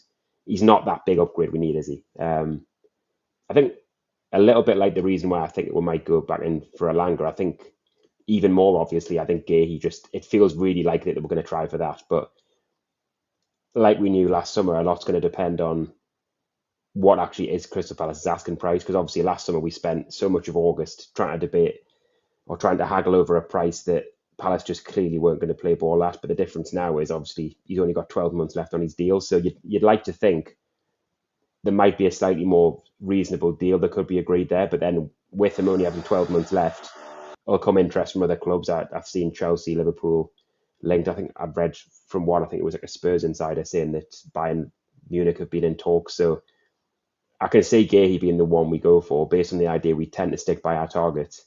And I think he ticks boxes in terms of his age, a leader, really good character. I think as well, it's kind of forgotten that he's a right-footed player that tends to play on the left. So when we talk about versatility, you don't often think about centre-backs in their versatility because they tend to just be a sort of centre-backs traditionally. But Gahey definitely could offer a bit of flexibility there, whether it's playing on the right or playing on the left. But saying that, the fact he's played on the left so much, it would be interesting how that would work if Gahey did come in, because obviously Gahey and Botman both typically play on that left side, but are right footers, I think. So I do wonder how it would work. I wouldn't actually be that shocked if we signed Gahey, that Gahey would be the left-sided centre-back and Botman could go to the right. But who knows? That would surprise me a bit because Botman is left-footed, isn't he? You know, I might be wrong. Maybe I need to search this now, but I always thought Botman was a little bit like Gahey in that he was a. Maybe I need to check. He is really good on both sides, but I'm pretty sure he's actually left-footed. Is he? Well, to Yeah. be fair, maybe the fact he's so good on both sides, it just makes you think that he doesn't seem to have a weak foot. But so yeah, if that was the case, then you'd think. I mean, to be fair, if Botman can play with both feet, whereas Gahey is more right-sided, perhaps Botman would keep in his left-sided position and Gahey would go to the right. I'm not really sure, but either way, I think Gahey would give that flexibility in terms of could play on the left, could play on the right side of the two. To be fair, though, Zabani, I think he's brilliant. I think there's been so much talk about Dean Howson at Bournemouth, and rightly so, of how young he is and how good he is on the ball. He's just like, he has been really impressive, but I think people forget just how good his partner's been. The problem is, are Bournemouth going to sell their other centre-back partner when they've just sold Howson? I think they'd be really reluctant to, and because of that, the fee would probably be huge. But I would really, if it's not going to be Gahey, I think I would love Zabani. Yeah, it would be tough on them to sell both. But if we go in there with an offer that is sort of like they can't refuse type of money, and he starts angling like, I actually kind of want to give it a go, then I don't think they'd have much choice behind it at that point. But it'll be interesting because I think even Nathan Collins, I think he's like massively underrated in the league. He's about 6'6". He's massive, very good on the ball, great in the air. I think he'd be another one that would be a fantastic addition to our back four. Do you know, I totally agree with it in regards to him being underrated. Because if you look at him, if you just saw him and you look at Nathan Collins and you look at his build, and you would probably think he's a bit of a sort of a big sort of unit who can't really do much. But as you say, like, he's deceptively good on the ball. And one thing I've noticed when people have been attacking Brentford in transition, he's actually quite mobile in terms of the way he can cut out counter attack, which I think is something we need in that back line as well. Because I mean, Livramento in a whole, you'd think if we're going to progress into a team that have more of the ball, the fullbacks get forward, there's going to be a little bit more pressure on those centre backs to have that pace and recover going the other way. And I think Botman's, when he gets going, he can move, but he's not. His initial burst of pace isn't great. So I think having the centre back partner for Botman, who is an upgrade on Shaw in terms of his athleticism, is probably pretty important as well, because Shaw's been brilliant, but he is getting older now, and that he's never had much pace. But that could be the thing that we see go first, I would imagine, even though he's never had much. Definitely need to upgrade the pace at centre back. Yeah, 100%. Because like that's the thing, and we were talking about if we do transition into this possession-based team, if we then get hit, there's going to be more chance of those centre backs being slightly more isolated and needing that recovery pace. Although Tonali's got bags of that when he holds back. That's one great thing about Tonali, that his ability to sort of split in between those centre backs and make that recovery run. I think that's been a huge part of. Read where it's going to come a lot of the time as well, so he's sort of on the move before it actually happens, and Yeah, he's such a good player. I think this isn't a player I've seen a lot of, but I'm intrigued to see whether we'll get linked with him again. I don't know how you pronounce his surname, but it's Malik Theo or Tiao. I don't know how you pronounce it. Yeah. He's on a free this summer, isn't he? I don't know. I didn't think he was on a free this summer, but I've noticed that he hasn't been playing regularly, and he's kind of a young German international that, by the looks of it, his season at AC Milan's been a bit mixed. He hasn't always been in the starting lineup, and if we're thinking of going for someone overseas and developing them a little bit like what we did with Botman, then I wonder if he might come back into the equation. But I don't know. I think I've got a feeling that it might be more likely at centre back to be someone that's already played in the Premier League or is currently and can slot in pretty seamlessly. Because for Botman as well, it's a huge season, isn't it, with his injuries, and we need him to have a run. So pairing Botman with someone that's already been playing in the Premier League, is used to it, could help his sort of transition back into playing regularly.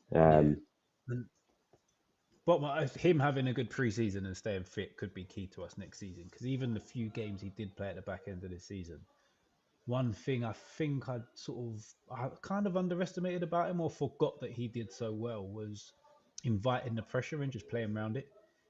He holds it so late and then just plays a little pass around whoever's closing him down, and it just gets us out of the press so much easier. And I don't remember him doing it as much previously. Maybe I just forgot the moments he did. But watching him in the games, like the Chelsea game when he was doing it, it was just like, I don't remember him being this calm on the ball before. Yeah, because he's often got that sort of ping, the crossfield ping to the fullback or the winger in him. But yeah, that pass that splits anyone pressing him, it kind of takes him out of the equation. Then the midfield's through, and I think that's going to be interesting next season, isn't it? Because I know we're probably about to move on to this, but that goalkeeper who can, someone presses the goalkeeper and they can find that ball beyond the first line of the press, and then a centre back who can maybe do that again. But again, it'll be interesting to see what sort of team we're like next season. But on transition, like Botman, for finding that pass and releasing players is definitely an upgrade on Burn, isn't it? Yeah, 100%. 100%. And I feel, as you've just said about the goalies, if we do improve the centre-back position or improve the goalkeeper position, it takes away a press trigger for a team. Because at the minute, I feel we've got two. And they'll always go either for Burn or Pope. Mainly Pope when the ball goes back to him, because he gives me a heart attack every time it goes through his feet. It's crazy. He's been a little bit better at keeping it on the pitch recently, but someone who's played a lot of football, it just baffles me how bad his kicking can be. Yeah, it's so true what you say in terms of those pressing triggers. Because I remember the Bournemouth game being a good example of where they just completely nailed us in that respect, that we couldn't get out and they were constantly taking the ball off us. We couldn't really get out. And I suppose for as good as Nick Pope is as a shot stopper and the way he's quick off his line, that sort of sweeper keeper role, pretty good from crosses as well. There's so many fundamentals of a goalkeeper he's brilliant at. So I sometimes feel it's a bit unfair, the level of criticism he can get when you look on social media some games and you think he's getting absolute pelters for being bad with his feet. But as a goalkeeper in many other ways, he's brilliant. But again, when we're talking about like taking the team to the next level and changing up the play style, it does feel like a goalkeeper who can play would just change things massively, because there's not much use having two really good ball playing centre backs if they then pass it back to the goalkeeper and every time it's just shanked out of play. It almost, you can't really build if you've got two great ball players but then a goalkeeper that can't. So yeah, it is a bit frustrating at times. And there was actually times before Pope got injured that you could kind of see them reluctantly not rolling the ball back to him, that they would sort of see the pass and think, actually, let me see if I can find another pass, which is the last thing you want to be doing as a footballer. You just want to see the pass and play it. Welcome back, Phil. Hopefully your connection issues are all smoothed out now. I hope so too. I'm keeping real still. I don't know what's going to happen. It's normally me who has all the issues, so I'm kind of shocked it's not being me that just went blank. You're consistent, mate. You're the most consistent one here. This show would have fell apart if it wasn't for you. There was a point where I thought, imagine who am I talking to now? But yeah, what's your view on the keepers, Phil? We've got James Trafford, Ramsdale, who I really don't want, Gregos Kobel, and Joan Garcia. Yeah, I think the Garcia thing was the greatest example of gaslighting I've ever seen in on social media ever. For those that aren't aware of what gaslighting is, it comes from those olden times where, you used to switch on the lampshades like using gas, and there was a film about it where the person would switch on the lamp and the person would say, "Oh, the light is on." They said, "No, we're in darkness. We're in darkness. No, the light is on. No, they're in darkness." And this is the kind of try to confuse the person like that. And this is the greatest one with the Spanish media trying to convince everyone, "Oh, he's coming to Newcastle. He really is coming to Newcastle." And we're literally the good thing is, as I can see it from social media, everyone's like, "No, it's not." We know it's not, like, honestly. And so I didn't think it's ever going to come, to be honest. You're right in terms of the goal. I think not just like the defender's been reluctant to pass it back to him, but also we saw the damage that Ederson did to us, when Man City beat us 4-1. He had an assist himself, for instance. And it also provides us, what also allows us to do is, you almost have like, essentially, I know we've got 11 outfield players, but literally we've got 11 outfield players, if that makes sense, where the goalkeeper isn't in his box, where the goalkeeper to come out of this box. And what that means is that we have an extra player in midfield.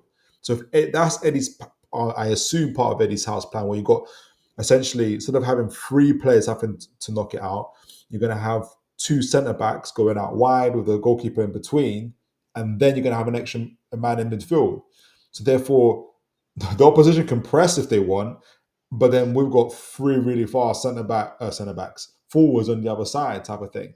So you have to be forced back. And so when you got a goalkeeper that's that good on the ball, he essentially becomes almost like a number 6 kind of thing, kind of pinging the ball left and right essentially, and kind of pinning the defenses back that way, or starting off really quick attacks, either with throwing the ball, but obviously with their feet as well, and kind of switching the play that way as well.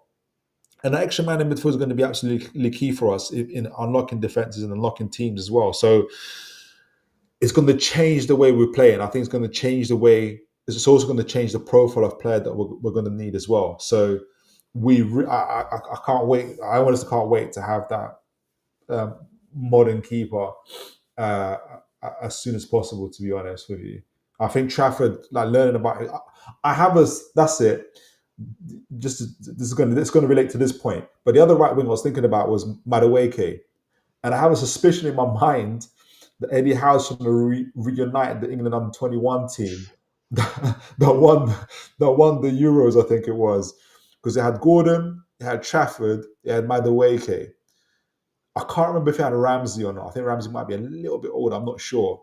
But they had Gordon, Madueke, and Trafford. I just think it'd be the funniest thing in the world if we get all three. Honestly, to be honest, Ramsey was there actually. Ramsey was there. He's doing it. Oh man, and he's doing it. He's doing it. But profiles and relationships, they all know each other. They've all travelled together internationally, and they've won games together. So I think that's what's going through Eddie's mind. Like that's got to be part of his thinking process.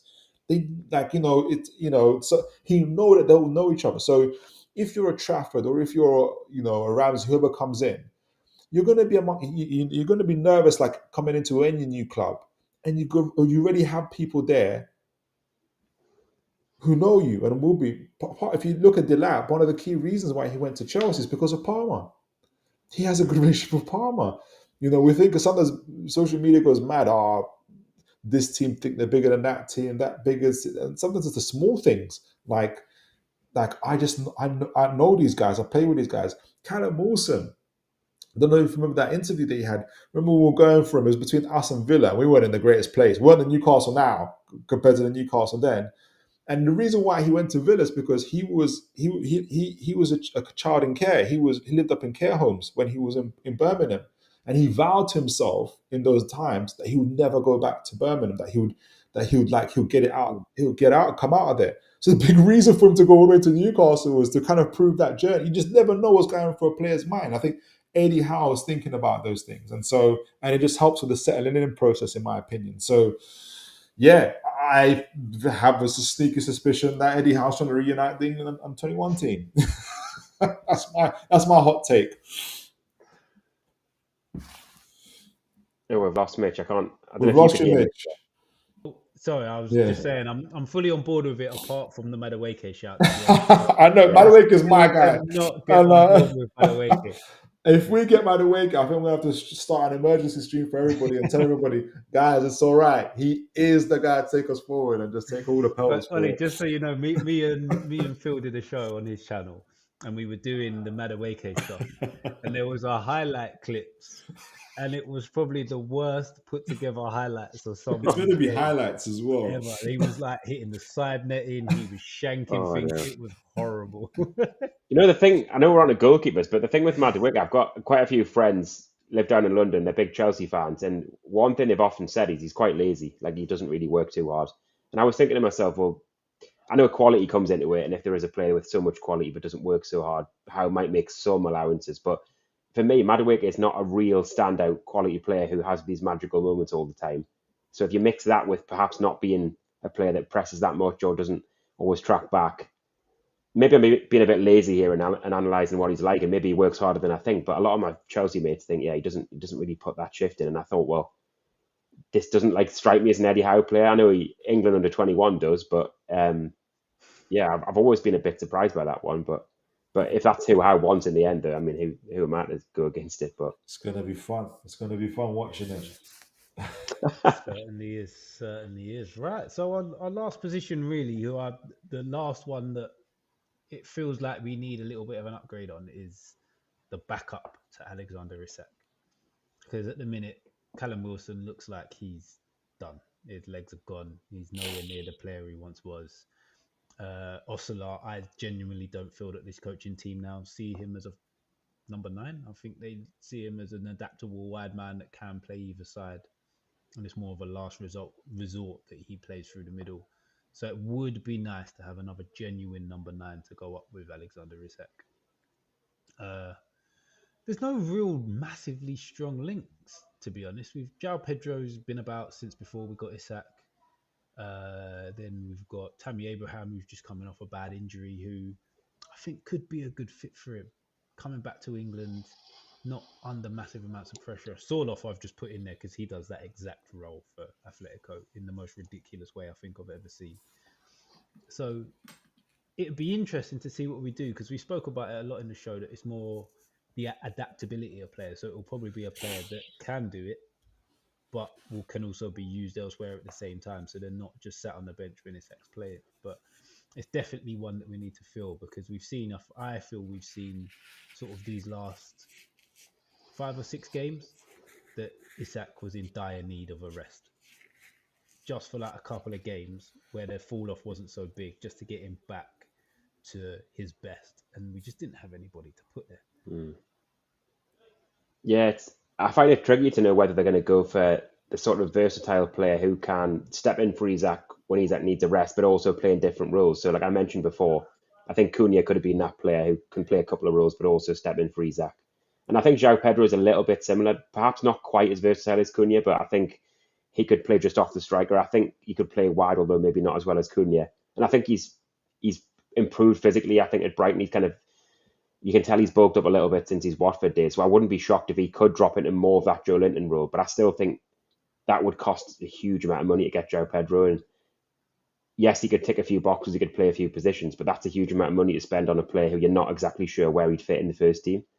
So for that reason, I like you said, Mitch, I think it would be good to bring in like a number 9 who just simply can be someone whether Isak needs a game off or to come off for the last 30 minutes and he can offer something different, but is also like a reliable goal scorer. I just think we need that, because I guess another thing to think is that if we do become a more possession-based team who sometimes play against that low block, but putting crosses into the box, maybe we need that part of Callum Wilson in terms of being a poacher in the box. And I think that's one part of Isak's game he probably needs to improve slightly, of getting those goals inside the 6-yard box when we're up against a low block. And maybe someone like Tammy Abraham could be slightly more that player, a bit more of a fox in the box in that sense. So I think if Abraham's recovered from that injury, I know he's had a few loans, hasn't he? I think he's currently been at AC Milan, but it's going back to Roma. So I think his mixture of Premier League experience, I think he could fit into Howe's style pretty well.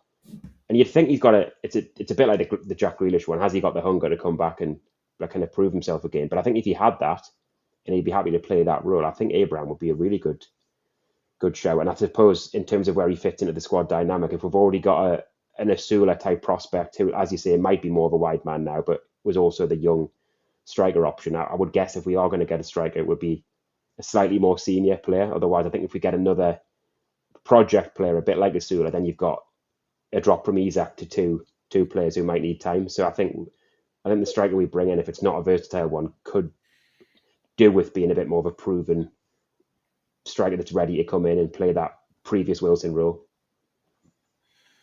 Yeah, I agree. I would love for it to be João Pedro, because he can play across the front three as well as the midfield. He actually started off as a defensive midfielder when he was playing in for Botafogo in Brazil. So I really, really like his profile. I think Eddie Howe is an Eddie Howe type of player with his aggression and technical ability as well. Hence why he's really, really good on the ball. And he can interchange with Isak in terms of either he could play alongside him, complement him as a playmaker, or take up more full position and giving Isak space at the back to do his thing. But yeah, we don't have 70 million, 60 million, whatever Brian are going to charge for the boy, for him to be backup essentially. Not even backup, that's still doing him a disservice. I think he's a little bit better than that. He's better than that. But we just wouldn't have the money. I'd love to have him. I don't know too much about Colin Wendo. Only it came from Steve. He's Strasbourg Steve, who first mentioned it to us a few weeks ago. And Sorloth, I haven't seen play, to be honest. I don't know where Tammy Abraham's going to be at mentally, like you said. But if I can mention, Olly, the player that you mentioned who isn't on this is Dominic Calvert-Lewin. Yeah. And I was laughing in my head when you were talking, because I thought, imagine if Newcastle bring Dominic Calvert-Lewin and Madueke in.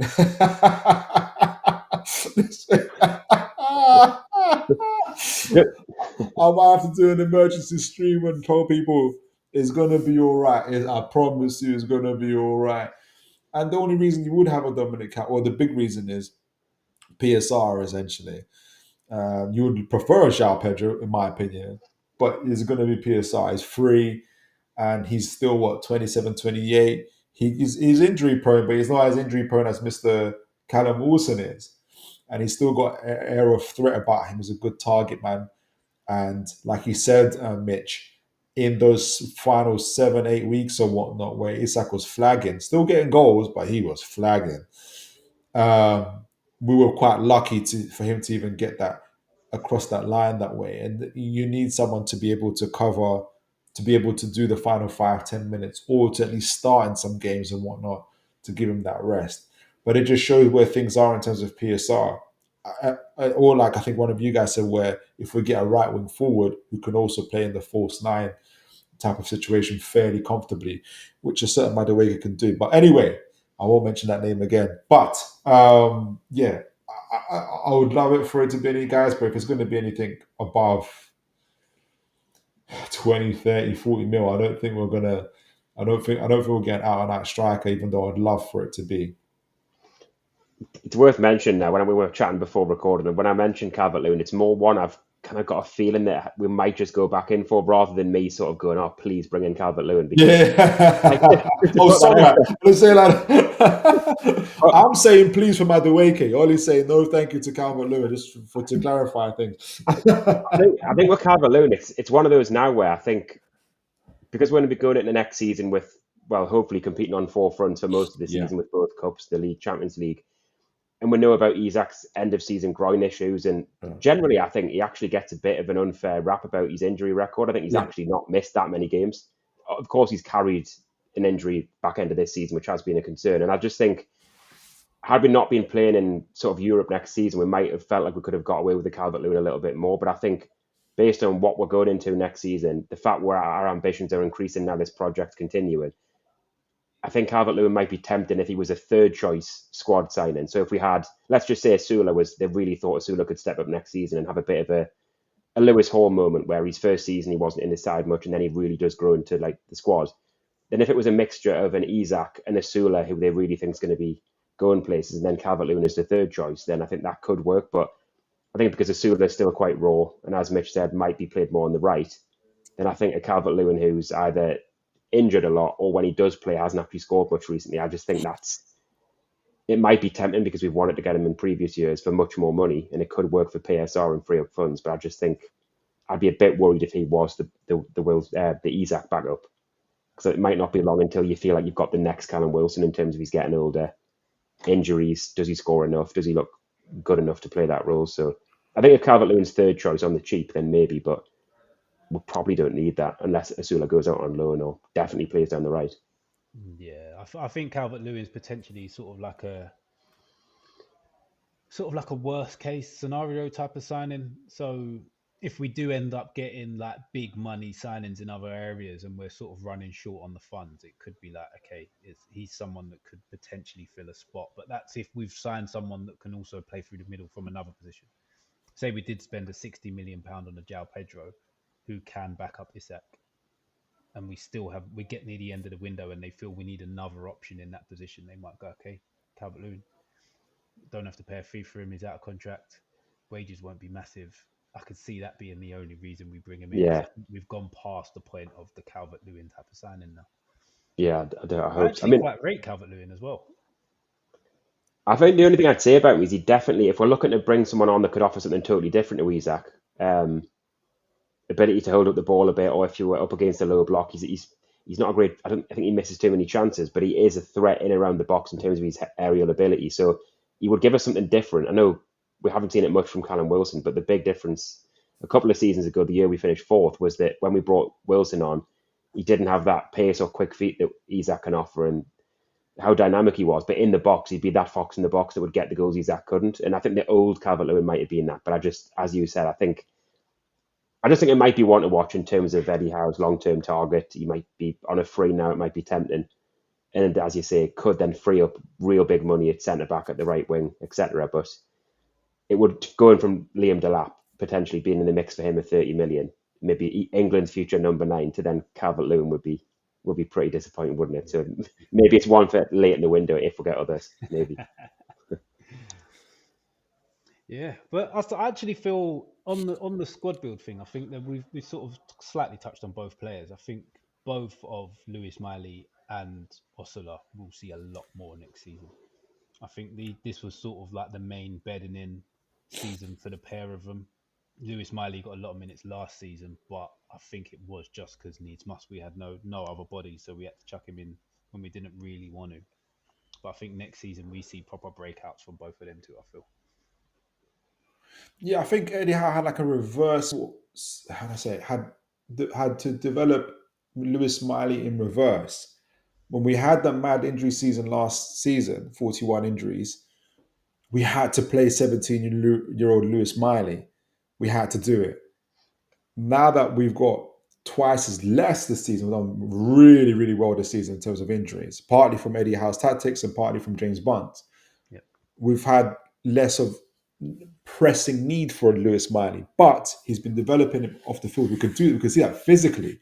You know, he's built like a truck now, He's a Lewis monster Miley. now, isn't And he? I think he's only going to get bigger and stronger. But I think Eddie Howe would have preferred, in an ideal world, the sun is shining, the skies are blue, that he had this season, last season with Miley, and in this season, he's now picking up playing 1,000, 1,500 minutes, which is roughly 10 to 15 games that way. And we have to remember, I think, what kind of enforced, I think, in Eddie's mind to slow it down of Miley was because he was injured for last 3 months of last season, going into this season, because he's 17 and he was playing Champions League, he was playing Yep. Premier Leagues back to back. I think was it his back and Mm. stuff like that. And I think that went in Eddie Howe's mind, where I know this boy's talented. I know he's going to be something in the future, but I have to look after him. And he has, and he's gone bigger, he's gone stronger. He did. I don't know if you guys remember that there was that thing from Fabrizio Romano where he was saying, you know, people are circling or whatnot. I was like, oh, okay, I get you want to play, right? Just ask Lewis Hall, ask Tino Livramento. Ask Gordon. Yeah. It takes time, but when it happens, you look back at it and say, it was just about a day, like all the months away. It would look like, it will feel like about a day. So just give it time. You will be the one of the number one midfielders for Newcastle United. Yep, totally agree. And on one of the very few occasions as Newcastle fans, we go into a summer looking forward to it with hope and excitement and feeling like there's a big change coming, and it's a positive big change on the way that could push us on once again. So yeah, it feels a fantastic place to be in, and I'm delighted. 100%. 100%. I think it's big, isn't it, as well? Because if you look at the project, when we've just won a trophy, when we've got back in the Champions League, and we've got these assets like Isak, Bruno, Tonali, this isn't sounding negative. I think it's just you can turn it into a positive. I think this is the summer where we'll go, right, this is where we want to be, but this is where we want to be consistently. And to be there consistently, we need to not only attract the big name, well, not the big names, but the quality this summer, but also have a big season next year to convince Isak, Bruno, etc. for the Yeah. future that we are going to keep building. Because I think, I don't want to think about this in a sort of negative way because we're in such a good place, but this is the sort of summer where we want to kick on to prove to Isak that this is where he can be for several more years, not just every year. I don't want to have this constant conversation of, are we doing enough to keep Isak? This is kind of a chance to really like build on what we've sort of created this with Eddie Howe becoming a winner, Champions League again, keeping our best players. And we've now hopefully with the PSR got the room to spend. So I just really hope, I'm sure we will, but I really hope we do get it right this summer, because I think that'll be huge to just keeping the project moving forward. Yeah, 100%, 100%. I'm going to ask you guys one more question before we wrap and we do the last little bit. So, Champions League is confirmed. Pot 1 is Real Madrid, Man City, Bayern Munich, Liverpool, PSG, Inter, Chelsea, Dortmund, Barcelona. The 3 English teams we can't play. Who are you picking to have home and away from Pot 1 next season? So we're left with Real Madrid, Bayern Munich, PSG, Inter, Dortmund, Barcelona. It's funny because I wrote an article about this. I realised it came out. I saw a tweet about it saying because we can't play the English sides, it's going to be home and away, a mixture of these teams. And I was thinking in my head, do I want like the glamour tie where I'm thinking, wow, this is like Real Madrid at St James's Park and things like a tie we've never seen before? Or do I want the most winnable game just so we've got the best chance of obviously winning the game and finishing as high up in the group stage as we can? So, well, it's more of a league phase rather than group. But are you both a bit like that? You're torn between the fixture you think's most winnable and the fixture where you're like, well, that would just be, it has the potential to create like a magic night if we win. I want the biggest ones. So I want Real Madrid. The only reason I'm smart because the only reason I want PSG because everybody loses to them, and God help us, we beat them again, and I can just proudly say losing to PSG could have been my club. I just want those bragging rights, and if they go win it again, it's like, they're gonna be like, we have to follow Newcastle to be able to sort this out. Oh man, I think if I was going for the glamour tie based on the fact that the other games you'd hope were going to be a mixture of winnable ones, I'd probably fancy Real Madrid at St James's Park because it's just a fixture we've never had, and then I think I'd go for, if it's done, is the new camp going to be done by next season or not? Because I know they're still developing. 100% sure, to be honest. I'd be going back to the San Siro would be interesting. That's it. Obviously, it's Inter Milan, the Alan Shearer memories, but we went there 2 years ago, so I'd probably go Real Madrid at home and Barca away. Just for Barcelona's a good call. With Bobby Robson as well. Can get the tifos out for that one. That'd be crazy. That would almost be worth having Barcelona at home. Yeah. That would be proper tifo. Crazy. Yeah. And then obviously a throwback to the memories of Aspria. But yeah, they'd be my two. I don't know about. I feel like if it was Bayern or Dortmund, I think Bayern doesn't have the same feel as like the Real Madrid, Barcelona. Again, goodness gracious. Dortmund. That was both games were horrible, weren't they? Yeah. What would your picks be? Are you similar to that? I would thinking about it, I'd go Real at St James's and away at Munich. Oh, away at Munich. Yeah, you almost changed my mind on the Barcelona one, actually. Maybe Barcelona at home. Just for Bobby. And then we win it. And then, Madrid away at the Bernabeu. And I reckon we can win it against them too. We'll just be brutal. We'll just be the same. The best thing about looking at the pots, I'm not that scared of any other pot. Nah. I look at all the other pots and go, I fancy us to beat at least one of them teams. Like, pick any two teams at that pot. I fancy to beat whoever we get at home. We were, if you remember, even in the Champions last time, we were down to 17-year-old Lewis Miley was playing away at PSG, and we still got the 1-1. They're so lucky. I don't think Joe Linton was playing. Like this penalty as well. Right, like you're so lucky. Like, and I'm thinking we're going to be fitter and stronger this season, and we're going to be a bit more wiser. Like, I just want to see, like, I just want to see what we can do. Like, I'm not that scared of it, if that makes sense. I just want to see like us at full tilt. Well, we showed it against PSG at home. Like, us at full tilt, what could happen? That's Almiron playing on the right wing. Right? God bless Almiron. He had a good time that season. But I just want to see that. I'm so curious to see what would happen if we played some of these teams at full tilt. Because even the Arsenal game, when Arsenal played Madrid this season, like, I know it's going to be Madrid maybe under Xabi Alonso. I expect a different Madrid. We'll see how they react to his discipline and how he's that's going to be a bit of a tug of war. Whereas I think it's going to be different with a PSG and a Barcelona. Like, they've got a real strong identity about who they are. But so I don't know. I kind of want to see how good we really are, to be honest. Like, I'm really keen to see that. So I'm kind of like, I want to play the best. Yeah, I want to play the best to see it. But it truly feels like we can compete as well, though. It's not like we're just going there to get beat. We can compete. No, yeah.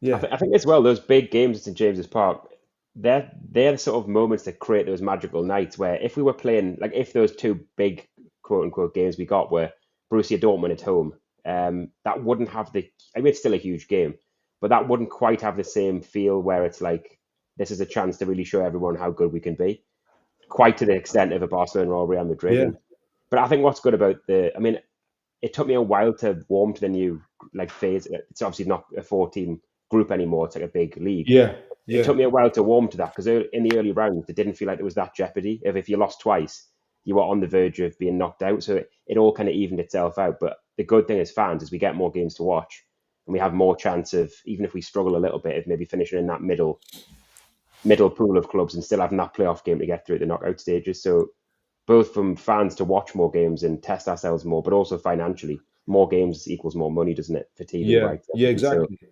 so it's took me a bit of time to like enjoy the league phase of this Champions League, but I guess it'll hopefully benefit us next time. And we're coming in more wiser. It's not first time now, like it's the second time in 3 years, and we tend to do things better. We come back to the Carabao Cup final second time. We did things differently. We improved them. We showed it by winning.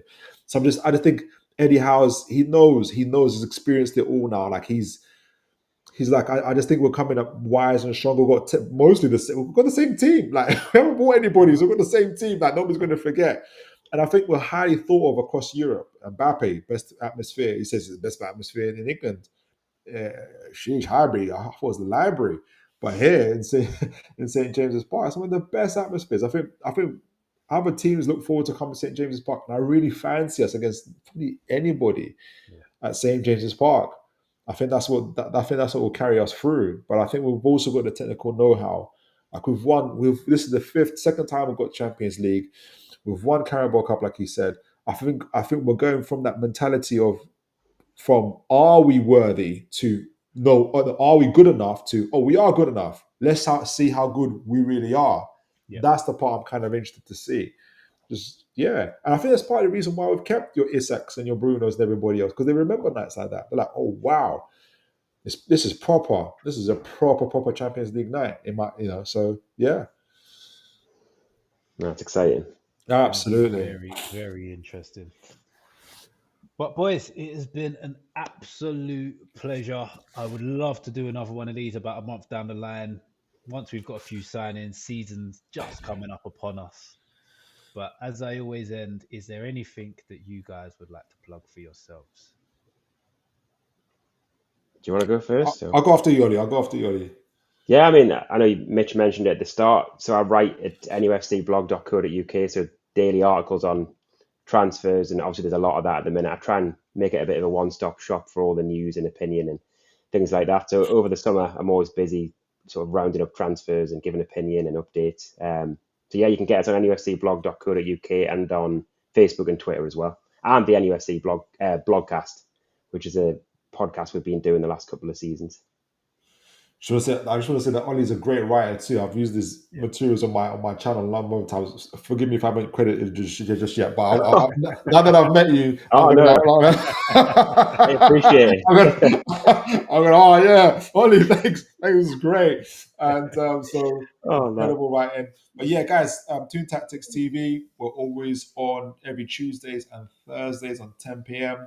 doing all sorts of content around Newcastle United.